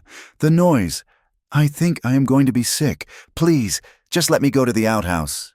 Hank, who was bored, and who had been drinking, spat on the floor. "Mr. Rourke said you stay." "I will be sick in here. Hank," she whimpered, gagging realistically. "All over the floor. He will be so angry with you for letting me ruin the room." Hank looked at her, his small eyes full of disgust. "Fine. Go, and hurry up." He unlocked the door. She did not run. She walked, her head down, her hand over her mouth. She walked toward the outhouse, but as soon as she was behind the line of sight of the porch, she veered left. She ran. She ran behind the tannery, behind the laundry, her heart pounding. She did not go for the hill with the dead tree. That was too obvious. She went for the bell tower of the half-finished church, the highest point in town. She clawed her way up the rough ladder, her breath sobbing. She reached the top, the bell hanging silent above her. She could see it all, the town, the smoke, the distant battle, small figures of men and horses moving like angry ants. She pulled the white strip of linen from the sleeve of her dress, the last remnant of her mother's petticoat. She tied it to the bell's clapper. High up, a flash of white against the blue sky, a prayer, a hope. "See it? Tahan, please, see it." "Well now, ain't that a pretty sight?" Clara whirled. Hank, he was standing on the platform, his face split in a greasy, triumphant grin. His cinch had broken. He had been sent back for another saddle, had seen her run, and had followed her. "Signaling your lover, were you?" he sneered. He grabbed the linen strip and tore it down. "Mr. Rourke is going to be really interested in this." He grabbed her arm in a grip of iron. He dragged her down the ladder, her feet barely touching the rungs. He dragged her through the street, back to the land office. Elias was apoplectic. The army was not advancing. His plan was failing. "Mr. Rourke," Hank bellowed, shoving Clara forward so hard she fell to her knees in the dust. "I found her in the church tower, signaling them with this." He threw the wadded strip of linen at Elias's feet. The world stopped. Her father, who was standing nearby holding horses, made a small, strangled sound. The other gunmen stared. Elias looked at the cloth. He looked at Clara, kneeling in the dirt. He looked at Hank. Then he looked at her. The softness was gone. His face was a purple, swollen mask of pure, unrestrained hatred. He walked toward her. She did not flinch. She just stared back. He hit her, a full, closed-fisted blow to the side of her head. It was not a slap. It was a punch. Her world exploded in white light, and she was on the ground, the taste of blood and dirt in her mouth. "You!" he hissed, his voice trembling with a rage so profound it was almost a sob. "You damn, filthy, race traitor, a whore, my whore." "Elias, no," her father pleaded, stepping forward. "She is just a girl. She did not know." Elias spun, his pistol in his hand, and he struck her father in the face with the barrel. The old man went down like a sack of grain. "You shut up!" Elias screamed. "This is your blood. This is your tainted, weak blood." He turned back to Clara, who was pushing herself up on one elbow, her head ringing. He hauled her to her feet by her hair. "You want to be with your savage so bad you want to help him?" He laughed, a sound that was half a bark, half a scream. "You will, you will." He shoved her toward the supply wagon, the one with the Gatling gun. "Tie her up," he roared at his men. They stared at him. "Boss," one of them, a younger man, stammered. She is just a woman." Elias leveled his pistol at the man's chest. "She is a traitor, and you will do what I say, or I will put a bullet in you. Tie her to the front post. We are taking this ammunition to the captain. She can be our damn flag." The men, their faces pale, obeyed. They dragged Clara to the wagon. They tied her hands. They pulled her upright against the thick wooden post that supported the wagon's roof. Her arms pulled tight around it. She was facing forward, a human shield. One of them, his eyes full of pity, roughly tied a gag in her mouth. "For your own good, miss," he muttered. Elias climbed onto the driver's seat. "Move out!" he yelled, cracking the whip. The wagon lurched forward, rumbling out of town, toward the smoke and the thunder and the man she had tried to save. Tahan was on the ridge, his flanking maneuver a success. They had scattered the army's reserve horses, and he had his spyglass trained on the battle, looking for the captain. And he saw it, the wagon. It was coming from the town, rumbling across the open ground. He saw the glint of the Gatling gun. His blood ran cold. That gun would tear his men to pieces. But then he looked closer. He focused on the glass. There was something on the front, a figure, tied to the post. His heart stopped. It was not a man. It was a woman. It was the flash of a dark dress and a wild, unbound mane of blonde hair. He moved the glass. His hand was shaking. He could not be... It was her, Clara. She was bound. She was gagged. Her head was slumped. But as he watched, she lifted it, her body straining against the ropes. A small, defiant, terrified figure. They were using her as a shield. The rage that filled him was a physical sickness, a cold, black fire that burned out everything else. His plans, his strategy, his caution, all of it turned to ash. Elias Rourke, he had her. He was driving her into the middle of a battlefield. He heard one of his warriors. "Tahan, the soldiers are reforming. Your signal. Do we pull back?" Tahan looked at his men, his loyal warriors, waiting for the order to retreat to safety. Then he looked at the wagon, at Clara, a target for every stray bullet on the field. The tribe, or her. He could signal the retreat, save his people, fulfill his duty as a warrior, and watch her die. Or he could signal the charge, a full suicidal charge, across open ground, straight at that wagon, straight at the Gatling gun. He might save her. He would almost certainly kill himself and every warrior who followed him. His love had been found, and it had been turned into a weapon. His greatest strength had become his one fatal weakness.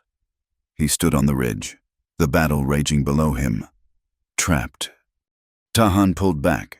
He slid from the skyline, dropping behind the granite spire, his back hitting the stone. The world was just noise. The crack of rifles from his men, the answering volley from the soldiers, the screams of wounded horses, and the low, rumbling threat of the wagon. He pressed his forehead to the cool rock. He was trapped. His mind, the clear, sharp tool of a scout, was split in two. He heard the voices of the elders, clear as if they were standing beside him. Do not let your heart forget the people. A leader's duty is to the tribe. A warrior's duty is to survival. 40 warriors, the future of his people, against one woman, a white woman. The math was brutal, and it was simple. He should give the signal for withdrawal. He should pull his men back into the high canyons. Let the army take the empty village and live to fight another day. He should let the wagon go.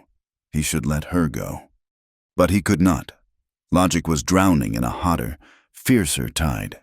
He saw her face, not as she was now, bound and gagged, but as she had been at the spring.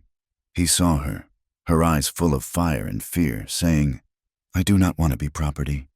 Rourke was making her exactly that, a thing, a shield, a trophy to be displayed in his victory. If Tahan retreated, he was saving his people, but he was letting Rourke win. He was confirming that men like Rourke could take whatever they wanted, the land, the water, a human soul, and use it until it was broken. He would be no better than her father, a weak man watching from the sidelines. He would be condemning her, and in that act, he would be condemning himself. The two choices were not choices. They were both death. One was the death of his warriors. The other was the death of his spirit. He looked up at the sky, his eyes scanning, assessing, the scout in him taking over. The wind, it was blowing from the west, a steady, strong breeze, blowing from behind his position, straight toward the battle. He would not choose. He would not sacrifice his people, and he would not sacrifice her. He would make a third path. He was not just a Comanche. He was a man who had worn the army's blue. He had learned their tactics, and he knew their greatest weakness. They were soldiers, men of lines and bugles and orders. Their weakness was chaos, and Tahan was about to give them chaos. He slid from behind the rock, his body low, and ran back to his small, stunned flanking party. "Little Hawk," he barked, his voice sharp and clear, all doubt gone. The young warrior, his face painted for battle, looked up. "Tahan, the signal, we must pull back. There are too many." "We are not pulling back," Tahan said. "We are finishing this. Give me your mirror." Little Hawk fumbled in his war pouch and handed him the small, cracked trade mirror. "2 rivers," Tahan said to another warrior. "A fast runner. You see that wide field of dry grass, the one behind the soldier's line?" The warrior nodded. "The wind is right," Tahan said. He pulled his flint and steel from his belt and threw it to him. "Take 5 men. Do not ride. Crawl. Crawl fast. When you hear the eagle cry 3 times, you light it. Light all of it. I want a wall of fire at their backs." 2 Rivers grinned, a flash of white, and was gone, slithering into the brush. "Little Hawk," Tahan commanded. "Take your men. You see the ridge. Above the wagon, that is your place. Use the mirrors. Flash the sun in their eyes. In the gunner's eyes. Howl like the spirits of your grandfathers. Make them think we are 100 strong. Make them think we are everywhere. I want them to turn that damn gun away from the river and toward you. Draw their fire." Little Hawk's eyes burned. This was the fight he had dreamed of. "And you, Tahan, where will you be?" Tahan was already moving toward his horse, a fast, strong pinto he had held in reserve. He swung onto its back, his body settling, becoming one with the animal. He raised his head and gave the call of the eagle. 1, 2, 3. He said, digging his heels into the pinto's flanks. "I'm going for the wagon." The plane exploded. Far behind the army's position, 2 Rivers and his men worked fast. The dry, brittle grass, cured by a long summer, went up not in a line, but in a roar. A sheet of yellow flame shot 30 feet into the sky, and the strong west wind grabbed it, shoving a solid, choking wall of black smoke and hot ash directly into the soldier's rear. The disciplined blue line broke. Horses screamed, rearing as the smell of fire, their deepest terror, hit them. Men shouted in confusion, their throats raw, their eyes blinded by the acrid smoke. The captain, his face already black with soot, was roaring orders that no one could hear. "Form up, form a skirmish line. Dally it. Where is the—" At the same instant, from the ridge to the north, Little Hawk's men began their work. 10 small mirrors flashed like new stars, beams of blinding white light dancing over the battlefield, playing across the wagon, the horses, and the face of the man on the Gatling gun. It was impossible to aim, impossible to see. And then came the sound, a high, keening, unearthly howl that seemed to come from the stones themselves, echoing down the canyon. It was the sound of 1,000 angry ghosts. Elias Rourke, on the driver's seat of the wagon, was in a panic. He could not see. The smoke was a black curtain. "Hank!" he screamed at his gunman. "The gun, turn the gun, fire at the ridge, fire at the dam," howling. Hank, cursing, was struggling to crank the heavy gun, to aim it at the flashes of light. "I cannot see him, it is just—" He never finished the sentence. Bursting from the center of the smoke, a figure moving so fast he seemed unreal, came Tahan. He was a spirit of the fire, his pinto's eyes wide with effort, his body low, his rifle in one hand. He was not aiming for the men, he was aiming for the wagon. Clara had seen it all. She had seen the fire, heard the howls. She was coughing, her lungs burning, the gag wet and stifling. She had given up hope. And then, through the smoke, she saw him. It was not a dream. He was real. He was coming. Elias Hank screamed, finally seeing him. "It is!" Tahan did not slow. He fired his rifle, not at Hank, not at Elias, but at the heavy iron chain that held the wagon's tailgate. The bullet struck, a high-pitched ping, and the link snapped. The tailgate crashed down. The heavy crates of ammunition, no longer secure, slid, thundering out of the back of the wagon, crashing to the ground. The wagon lurched, a sudden, violent spasm. Hank was thrown from the Gatling gun, landing hard. Elias was almost pitched from the driver's seat, saved only by the reins. The Pinto was now alongside the wagon, its shoulder bumping the wood. Tahan dropped his rifle. He pulled the massive, heavy-bladed knife from the sheath at his back.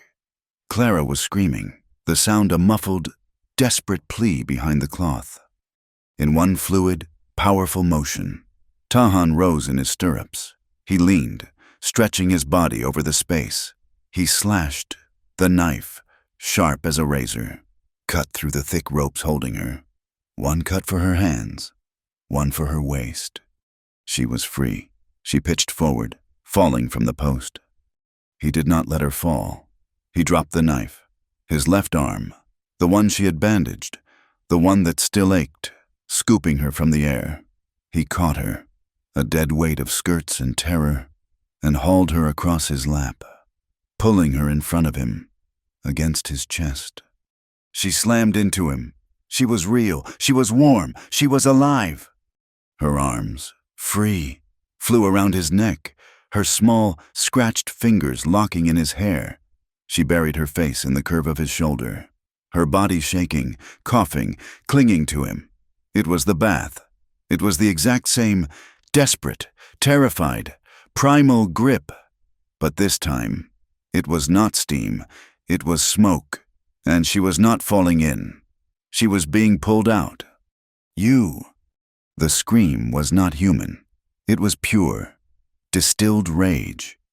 Elias Rourke had seen it. He had seen his prize, his property, stolen from under his very hands. He had his pistol out, his face a mask of purple, contorted hatred. Tahan spurred the Pinto, turning it hard, away from the wagon, away from the battle.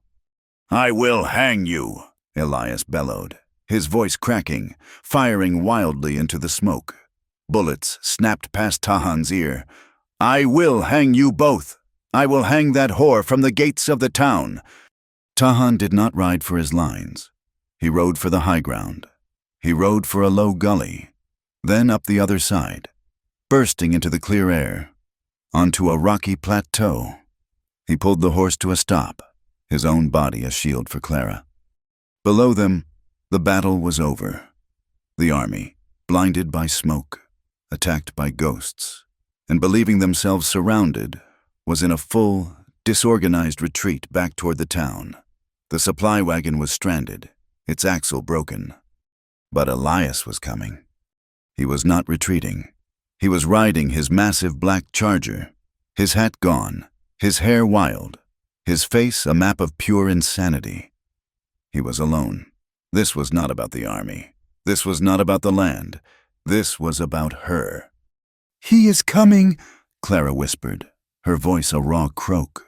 She had ripped the gag from her mouth. "I see him," Tahan said. His rifle was gone. His knife was gone. He had only a small, balanced hatchet at his belt. He slid from the horse, pulling Clara down with him. "Stay behind this rock," he commanded. "No," she said. He turned, his hand on her arm. "Clara." "No," she said again, her voice shaking, but her blue eyes, fierce and clear, were locked on his. "I am not hiding."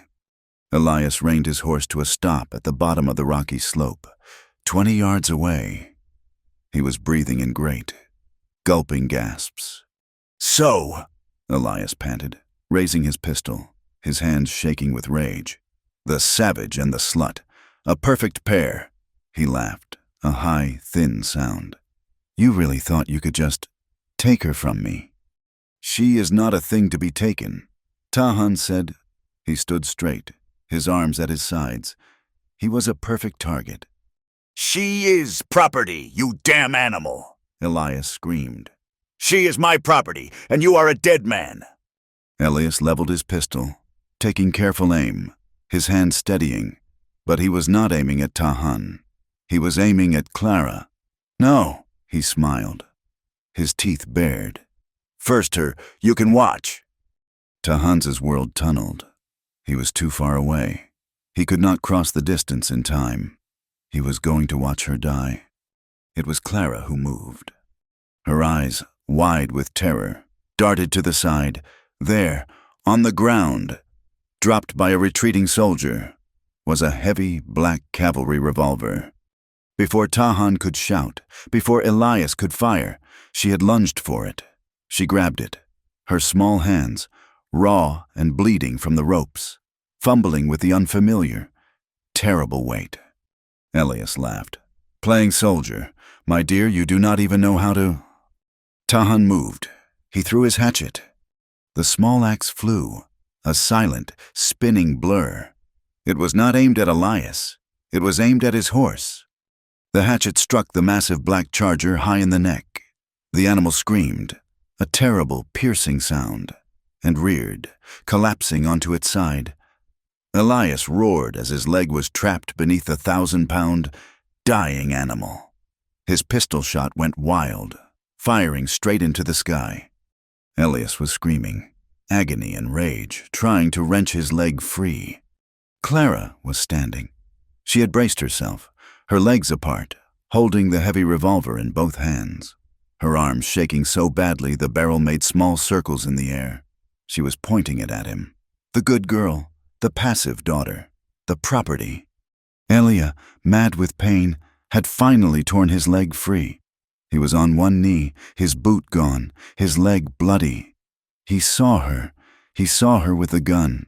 He raised his own pistol, to fire at her again. "I will kill you, you—" Clara squeezed the trigger.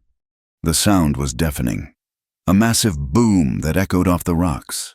The recoil was so violent it threw her backward, slamming her hard against the rock. The gun fell from her numb, smoking fingers. "The shot went high. It missed Elias. It missed the horse. It missed everything." But it had been enough. Elias had flinched. He had seen the flash, heard the sound, and had instinctively twisted away. He was on one leg. He was on loose rock. He was on the edge of the gully. He stumbled, his arms windmilling, his face a mask of sudden, comical disbelief. He tried to catch his balance, his hands grabbing at the empty air. And then he was gone.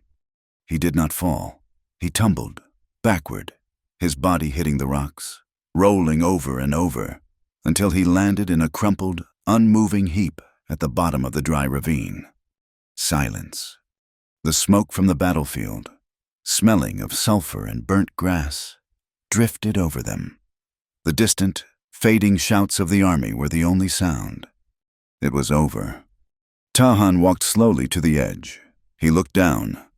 Elias Rourke was not moving. His body twisted at an angle that was not human. He was dead, or as good as... He turned back.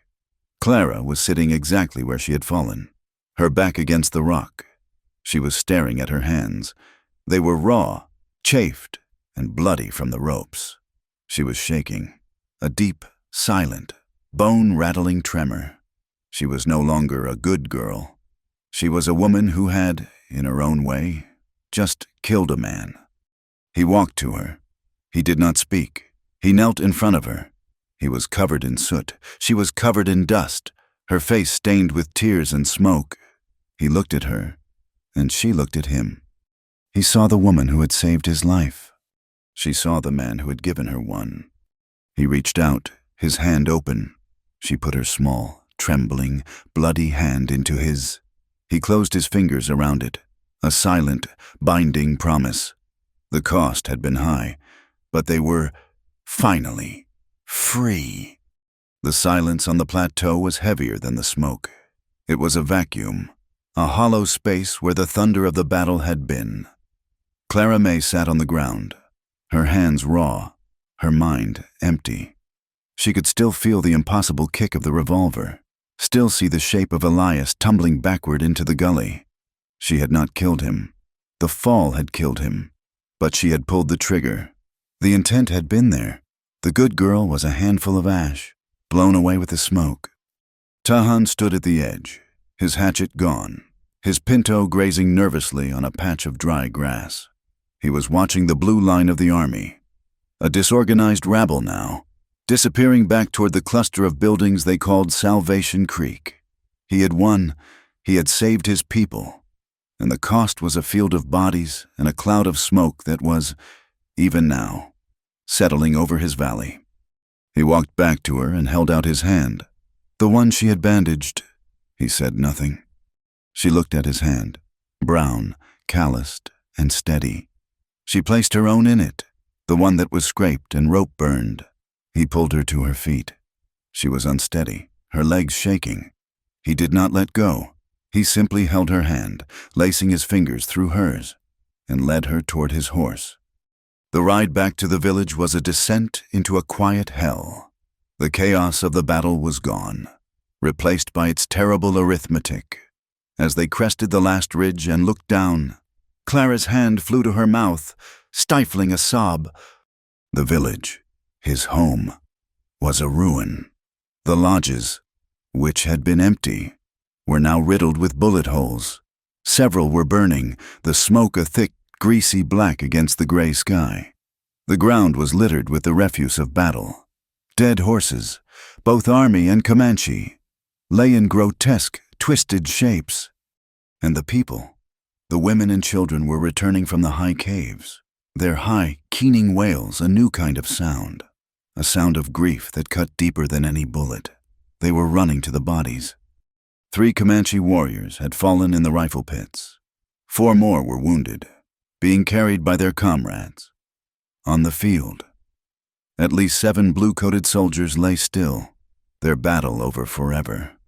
Clara saw it all. She saw the blood, the torn earth, the raw, open-mouthed shock on a dead man's face. This was the price. This was the cost of the Rourke's greed. This was the cost of her warning, and of his defense. She had helped stop a massacre, but she had not been able to stop the dying. A woman ran past, her face a mask of tears, and threw herself onto the body of one of the fallen warriors, her screams echoing off the canyon walls. Clara felt the bile rise in her throat and turned away, her body shaking. Tahan led her to the center of the camp, near the main fire pit. His face was carved from stone, but his eyes were haunted. He was their leader, And this was his victory. The surviving warriors gathered. Little Hawk, his face streaked with soot and triumph, came forward. "Tahan, we did it, we pushed them back." He looked at Clara, his bright, fierce eyes full of a new, dawning respect. The white woman, her words were true. He was not the only one. Other men, their rifles hot, their bodies weary, nodded at Tahan. They came and touched his arm, a gesture of loyalty, of thanks. An old woman, the mother of one of the wounded, brought Clara a dipper of water. Clara took it, her hand shaking so badly she spilled half of it, but she drank. The woman's eyes were sad, but not unkind. Then the elders emerged from the shadows, led by Stoneheart. The man who had doubted, his face was not triumphant. It was a thundercloud of fury. He strode past the warriors, past the dead, and stopped in front of Tahan. He pointed a long, bony finger. Not at Tahan, at Clara. "This," he boomed, his voice silencing the weeping. "This is what the white woman brings. She brings fire. She brings the soldiers' bullets. She brings death to our lodges." A murmur of agreement ran through some of the older, more fearful tribe members. "You," he said, turning on Tahan. "You let her poison your mind. You brought her here, to our sacred council. You stood for her. And now, Two Rivers is dead. Red Owl is dead. Your victory smells of white smoke and the blood of our sons." "She saved us," Little Hawk shot back, stepping forward. "Without her warning, we would all be dead. Our women and children would be in the soldiers' hands." "She saved us from a trap her own people set," Stoneheart roared. "She is the bait. She is the bad omen. She is the sickness that will wipe us all out. She must be sent away, or she must be cleansed." The way he said the word cleansed made Clara's skin crawl. "She stays," Tahan said. His voice was quiet, but it cut through the old man's rage. "She stays," Stoneheart mocked. "You would put this one woman, this pale, bad-luck woman, before your people. Is that your leadership? Tahan, have you forgotten your duty? Have you forgotten who you are?" It was his own internal war, now made flesh, standing in front of him. His duty, his heart, he was being asked, publicly, to choose. Before he could answer, Clara stepped away from him. She was trembling, but she stood straight. "No," she said, her voice a raw whisper, but it carried in the sudden, tense silence. He is right. I am the cause. I am the division." She looked at Tahan, her eyes a desperate, heartbreaking plea. I will not be the reason your people suffer. I will not be the reason they turn on you." She turned to Stoneheart. "I will go," she said. She had no idea where. She had no home. Her father was broken. The town would see her as a traitor. But she would not stay here. She would not be his ruin. "I will leave. I will walk away. And I will not come back. You will be safe." Tahan looked at her small, defiant, broken form, at her willingness to sacrifice herself, to be the pawn swept from the board one last time. He took a step. He was about to speak. "Clara May." The voice was not Comanche. It was a reedy, terrified, white man's voice. Every head turned, every rifle was raised. Walking, or rather, stumbling, into the camp, unarmed. His hands raised, his face a mask of dust and dried blood, was Clara's father. He was alone. He had walked from the town, past the battlefield, past the dead soldiers, and into the heart of the Comanche camp, a place he had been taught to fear more than God. He did not look at the warriors. He did not look at the elders. He had eyes only for his daughter. "Clara May," he said again, his voice breaking. He staggered forward, his knees buckling. He fell, not in a bow, but in a collapse, just a few feet from her. He was on his hands and knees, weeping, a broken old man in the dust. He choked. "I saw..." From the town, I saw Elias. Put you on the wagon. I saw. He looked up at her, his face a ruin of shame. I was weak, he whispered, the confession torn from his soul. I was a coward. Rourke. He owned me. I let him use you. I let him trade you. I let him hit you. I let. Your mother. Oh, Mary. He could not finish. He simply knelt there, his body shaking with sobs, his honor, his pride, all of it gone, burned away by the sight of his daughter, bound and used as a flag. The Comanche stared. This was the ultimate shame. A man, a father, admitting his own failure. Stoneheart himself was silent, his face a mask of stunned confusion. Clara looked at her father, this man she had both loved and despised. She saw him, finally, not as her father, but as a man, a weak, frightened, broken man. She stepped forward and put her hand on his shaking shoulder. "It is all right, father," she whispered. "No," he sobbed. "It is not."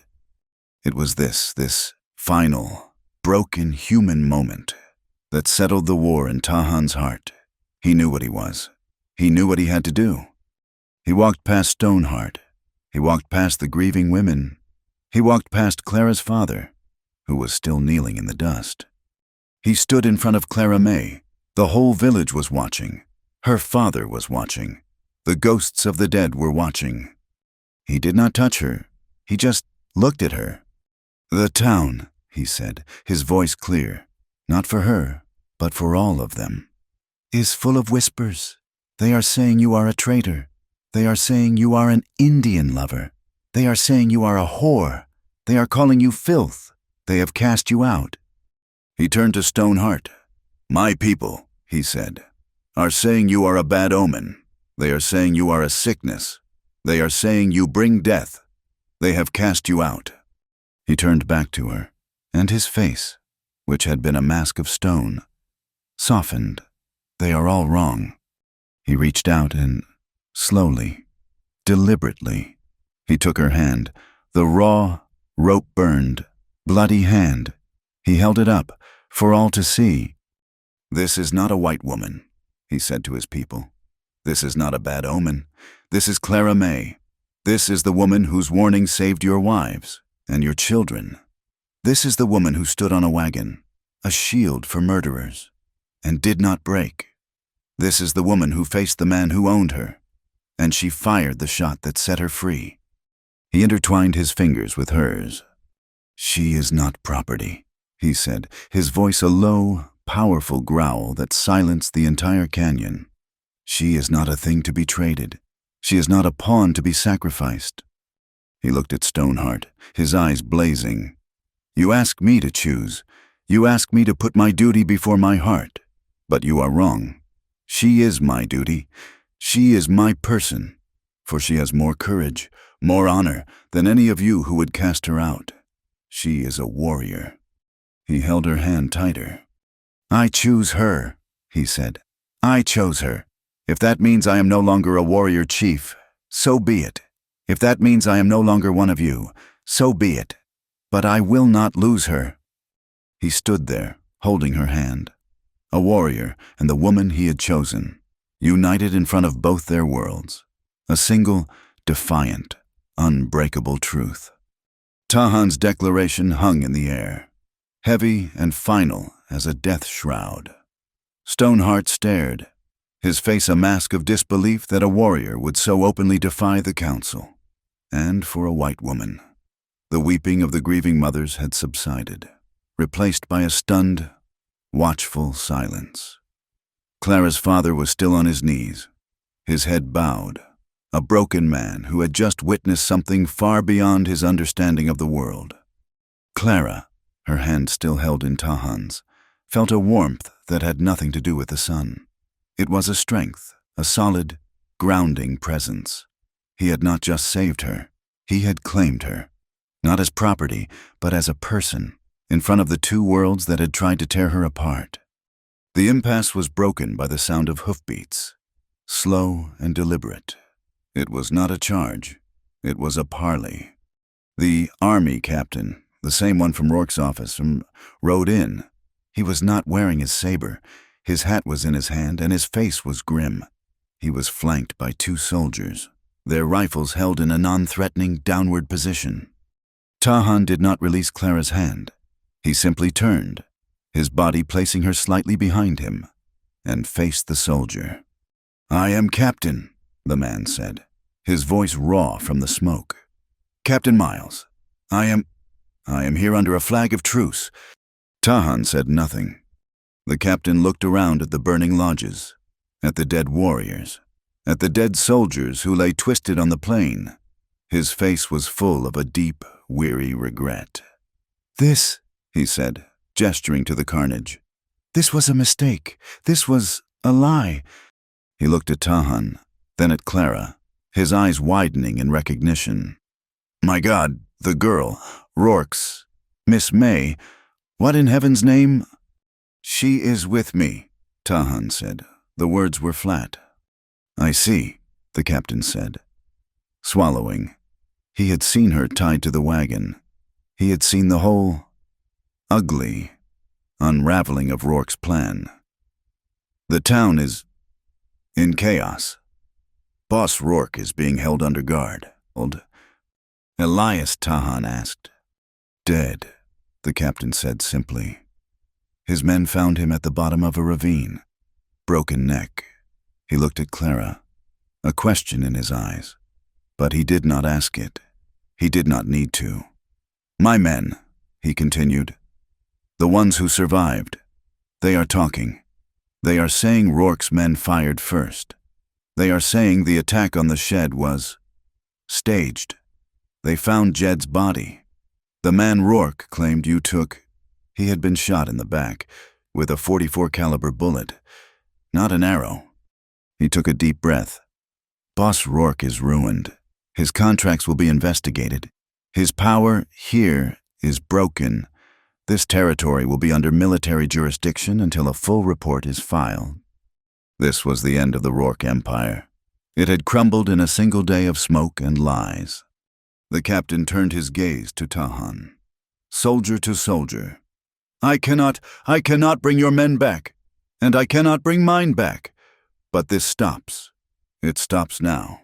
My superiors will want a treaty, a real one." "The water," Tahan said, his voice low. "The water," the captain nodded. "The railroad will be rerouted, south, around the canyons. It is less efficient, but it is, I now see, necessary. This valley, the springs, they are yours. They will be designated as protected Comanche land, in exchange for peace. No more raids, no attacks on the railroad. Ever." It was a victory, a bitter, bloody, incomplete victory. But it was more than his people had had in a generation. The sacred springs were safe. Stoneheart had been listening, his face a mask. He stepped forward. "You talk of treaties. You killed our sons. And you, Tahan, you have brought the white man's law to our land. And you have brought this woman to our council." Tahan finally released Clara's hand. He turned to the elder. "I have brought peace. I have brought our water back. I have done what you, with your talk of pride, could not do. I used the white man's own weapon, his lies, against him. And yes, I have brought this woman. She is my woman. That is not for the council to decide." He had not lost his position. He had cemented it. Little Hawk and the other young warriors stood with him. The mothers of the men he had saved looked at him with a new, fierce loyalty. Stoneheart was alone, a voice of the past, his authority broken. He said no more, turning and melting back into the shadows. A man defeated. The captain nodded, a sign of respect. We will come for our dead. Tomorrow." He turned his horse, and he and his men rode slowly away. The aftermath was a blur of grief and hard work. The dead were buried, Comanche and soldiers alike, in separate, silent ceremonies. The wounded were tended, and the town of Salvation Creek, its puppet master gone, began to tear itself apart. There were factions. The men who had been loyal to Rourke, who had profited from his greed, were now rudderless and angry. They looked at Clara May's father, who had returned to the town, his face bruised from Elias's pistol, as a traitor. They looked at Clara, who had not returned, as something worse. "She is a damn whore," they said in the saloon, their voices loud. "She ran off with a savage. She got Elias killed. She is the reason the army is breathing down our necks."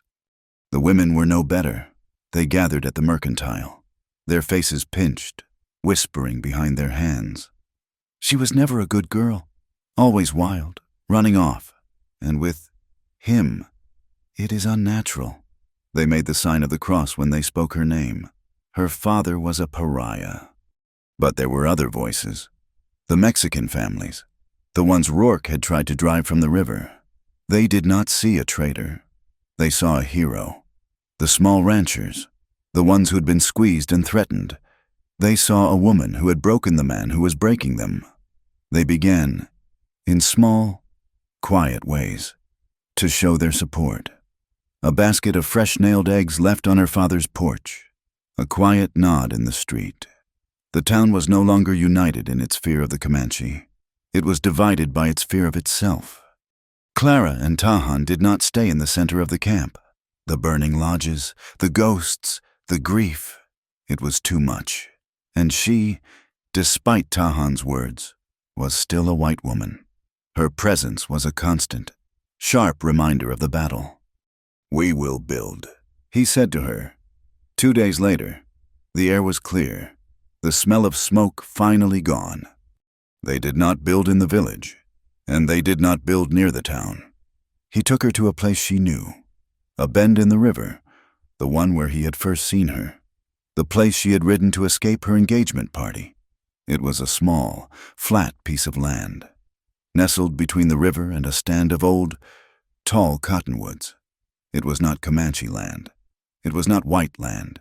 It was just the land. They built it together. He did not build a lodge. He built a cabin. He used the skills he had learned at the fort, the knowledge of cutting and joining, of hinge and plank. He cut the strong cottonwood, and she, her hands still raw but healing, helped him. She mixed the mud and straw for the chinking, her skirt hiked up, her hair tied back with a leather thong he had given her. Clara's father came. He did not come with words. He did not come with apologies. He came with a wagon. It was loaded with sacks of flour, sugar, coffee, with cloth. He had sold his small, failed ranch to one of the newly freed Mexican families. He had kept only the wagon, 2 mules, and what was inside. He did not speak to Tahan. He could not. He simply began to unload the sacks, his hands shaking, and placed them by the half-finished door. Tahan watched him for a long moment. Then he walked over, took a 100-pound sack of flour from the older man's straining grasp, and swung it onto his own shoulder. He carried it inside. The 2 men worked in silence for an hour, unloading the future. When it was done, Clara's father looked at her. I am going north," he said, his voice low. "To Wyoming. Maybe find new work." "Father," she started. "No," he said, stopping her. He looked at Tahan, then at the sturdy cabin.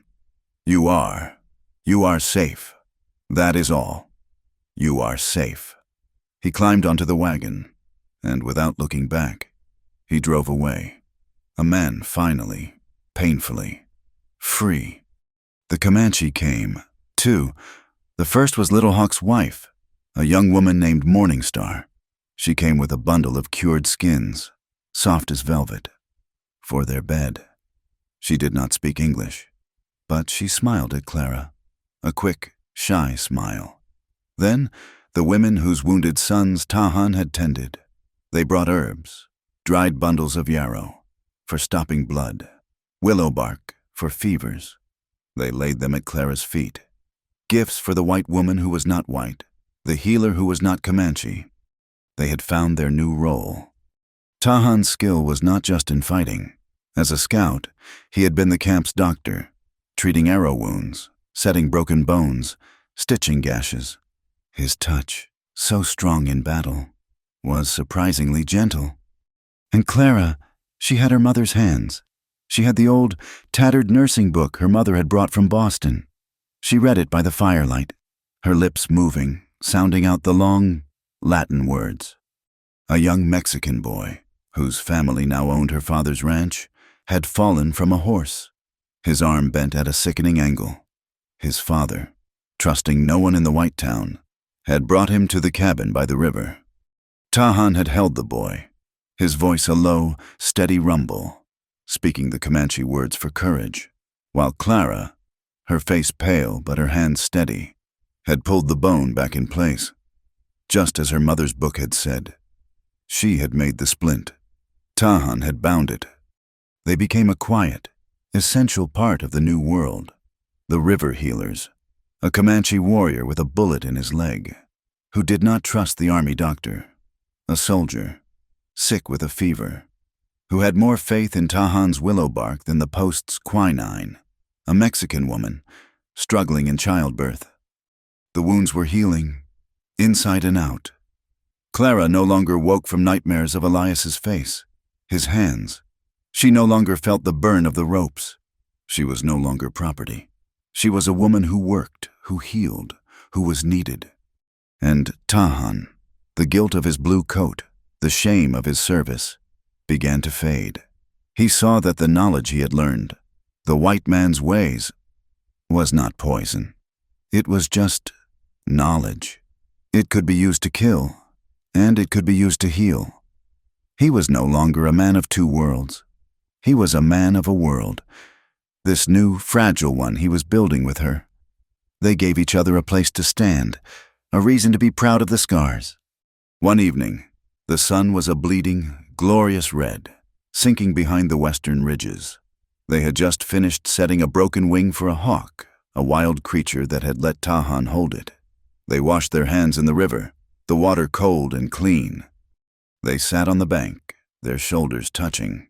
They were tired, a good, clean, bone-deep tired. Clara looked at her hands. They were not the hands of a good girl. They were not soft or pale. They were stained with the hawk's blood, with herb dust, and calloused from the axe and the rope. A small, white scar ran across her knuckles from the revolver's recoil. She looked at them, and for the first time in her life, she thought they were beautiful. She felt Tahan's eyes on her. She looked up. He was not looking at her hands. He was looking at her face, his eyes full of a quiet, steady warmth that was more powerful than any fire. She smiled. Her new life, a life she had never, in her wildest dreams, imagined, had begun. A year turned. The seasons in that high borderland were not gentle, they were sharp, and they left their mark. The winter was a deep, biting cold that locked the river in ice, and the summer a searing white heat that baked the land to the color of bone. But the cabin by the river stood, its cottonwood logs settled, the chinking of mud and straw holding fast. It was a home. Time had changed the sound of the land. Far to the south, the railroad was finished, the whistle of the iron horse. Once a scream of invasion was now just a sound, a faint, lonely cry on the wind. No more threatening than the call of a distant hawk. It was the noise of the new world, but it had been rerouted, its power blunted. The high canyon, the place of the hot springs, was quiet. It was Tahan's, and his people's, in a way it had never been before. The treaty was held. The soldiers, under Captain Miles's weary, honest command, patrolled the new borders, but they did not cross. The springs were a place of ceremony again, a place for the people to come and pray, to wash away the memory of the battle, and sometimes to heal. Stoneheart had died in the winter, a quiet, stubborn old man who had refused Clara's willow bark tea, and with him, the last of the old anger had been buried. Little Hawk was the new chief of the warriors, and he was Tahan's friend. This evening, Clara May was walking home. She was not riding. Her horse, a gift from the Comanche herds, was in the small corral.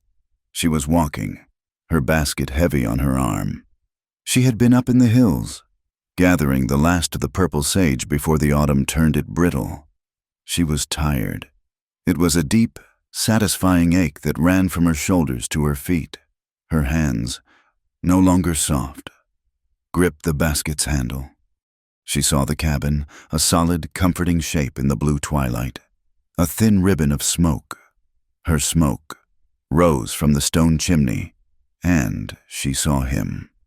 Tahan was not on the porch. He was by the river, near the large, hollowed-out log trough they used for washing clothes and, on hot days, for cooling. But now, steam was rising from it, thick and white in the cooling air. He was pouring a final bucket of water, heated on the fire, into the trough. He had been to the springs and had brought back herbs, not for medicine, but for comfort, their scent, sharp and sweet, mixed with the wood smoke. He saw her, and his face, which was so often still, a warrior's mask, broke into a small, rare smile. She smiled back, her weariness lifting. She quickened her step, walking toward him, toward the steam, toward the bath he had made for her. The rocks by the river were slick with overflow and the evening dew. "Be careful," he started to say, his voice a low rumble. "I know," she laughed, picking her way. "I am not—" Her foot slipped. It was a small, worn, wet stone. Her ankle turned. Her balance, which had become so sure on the mountain paths, was gone. The basket of sage went flying, a green, fragrant explosion. She gave a small, undignified shriek, her arms windmilling. She did not fall onto the rocks. She fell, with a spectacular, ungraceful splash, sideways, into the trough. Hot water, water so hot it made her gasp, flew everywhere. It doused her from head to toe, plastering her simple calico dress to her skin, sending a wave over the side that soaked Tahan from the waist down. For one single, breathless instant, the world stopped. She was half in, half out, her hair in her eyes, water streaming down her face, looking up at him in utter, stunned disbelief. He was standing over her, his leggings soaked, his hand, which had been reaching for her, frozen in the air. The memory was so perfect, so complete, that it was not a memory. It was a haunting. A girl, falling. A warrior, stunned. A bath, full of steam. Tahan was the first to break. His shoulders shook. A sound came from his chest, a sound she had never heard before. Not a word, not a grunt. He was laughing. A deep, rich, rumbling laugh that shook his whole body. And then Clara started to laugh. Too, it was not a small, ladylike titter. It was a full, aching, gasping laugh of pure, absurd joy. A laugh of a woman who was no longer afraid of falling, no longer afraid of being seen, no longer afraid of anything. "You are," she managed to choke out, splashing water at him. "Supposed to be hidden in the water." "And you," he said, his eyes bright with humor, his laugh softening to a grin, "are supposed to be terrified and say you are lost." He reached down, but not with a warrior's rough, fast yank. His hands, strong and sure, went under her arms. He lifted her easily, her dress sluicing water, and set her on her feet on the bank. She was shivering, but not with cold. "You are soaked," he said, his voice still thick with amusement. "So are you," she said, pulling a piece of wet sage from her hair. He did not step back. He stepped closer. He was so close she could feel the heat of his body through her wet dress. He reached out, his hand gentle, and tucked a strand of damp, blonde hair behind her ear. His fingers lingered on her skin. He leaned in, his face close to her neck, and inhaled a long, slow breath. Clara closed her eyes. She felt the shiver of his breath on her wet skin. "It is still there," he whispered, his lips brushing her ear. "What is?" she asked, her voice small. "The scent, the flower soap. It is always there." He paused. "But it is not the scent I love." She pulled back, confused, looking into his dark, serious eyes. "I love this," he said, his voice a low, soft rumble. His hand moved from her hair, his thumb brushing her cheekbone. "The smell of the sun, on your skin, the smell of the dirt on your hands." He took her hand, the one with the small, white scar, and raised it to his lips, kissing the calloused palm. "The smell of the flour from the bread you make." His other arm went around her waist, pulling her flush against his chest, her wet dress steaming against his warm, dry shirt. "I love the smell of the sage, the herbs, the smell of the smoke from our fire that clings to your hair." He buried his face in the curve of her neck, holding her so tight she could feel the steady, strong beat of his heart against her own. "It is the sweetest scent," he murmured, "the scent of our life. That is what I love." She melted against him, her arms wrapping around his neck, her body, which had once been a prison, now a source of pure, grounded joy. She held him, this man who was her anchor, her home, her heart. She pulled back, just enough to look at him. A playful, teasing light had returned to her eyes. "Are you sure?" she asked, her voice light. "You are not just a little bit sorry you chose me, the pale, clumsy woman who ruins a perfectly good bath." He did not smile. His expression became intensely serious. He took her face in both of his hands, his thumbs resting on her cheekbones, his dark eyes looking so deep into hers she felt he could see her soul. "Clara May," he said, his voice so quiet she had to strain to hear it. "I chose you. I chose you the moment you fell into my water, when your heart was beating like a trapped bird against my chest." He shook his head, a small, slow movement. "The rest, all of it, the running, the fighting, the blood, it was just noise. It was just the world, trying to stop what was already done. It was just time. Time for me to be strong enough to admit what I already knew." "Tahan," she breathed, her heart full, the name itself a prayer. "I will never be sorry," he said, and he kissed her. It was not the clumsy, desperate kiss of the dark canyon. It was the kiss of a man who knew exactly where he was, and exactly who he was with. It was slow and deep and sure. It tasted of smoke and sage, and a love that had been forged in fire and water. Outside their cabin, a small thing, unnoticed by most, hung from a post by the door. It was a piece of wood, carved by Tahan's hand. On it, he had chiseled the outline of a running wolf, and tied to the top, fluttering in the river breeze, was a thin, white strip of linen, faded and worn, but strong. It was a piece of her mother's petticoat, the last piece, the one she had used to bind his wound. It was not a flag. It was not a marker. It was a statement, a wolf and a white cloth, a new tribe. The land was healing. The town, free of Rourke's iron grip, had found a new, harder, more honest balance. Captain Miles, his back stiff from a lifetime in the saddle, now stopped at the cabin by the river once a month. He was not a soldier then. He was just a man, asking, his hat in his hands, if Miss Clara had any of her mother's medicine for his aches. He always left a small bag of coffee in return. The people of the valley, the Comanche and the New Mexican families, they were learning. One afternoon, Tahan and Clara watched from their porch as a game of stickball by the river, played by a half-dozen children, their skin every shade from pale cream to deep copper, dissolved into a laughing, splashing water fight. The West was still the West. It was hard. It was unforgiving. The sky was too big, and the land did not care if you lived or died.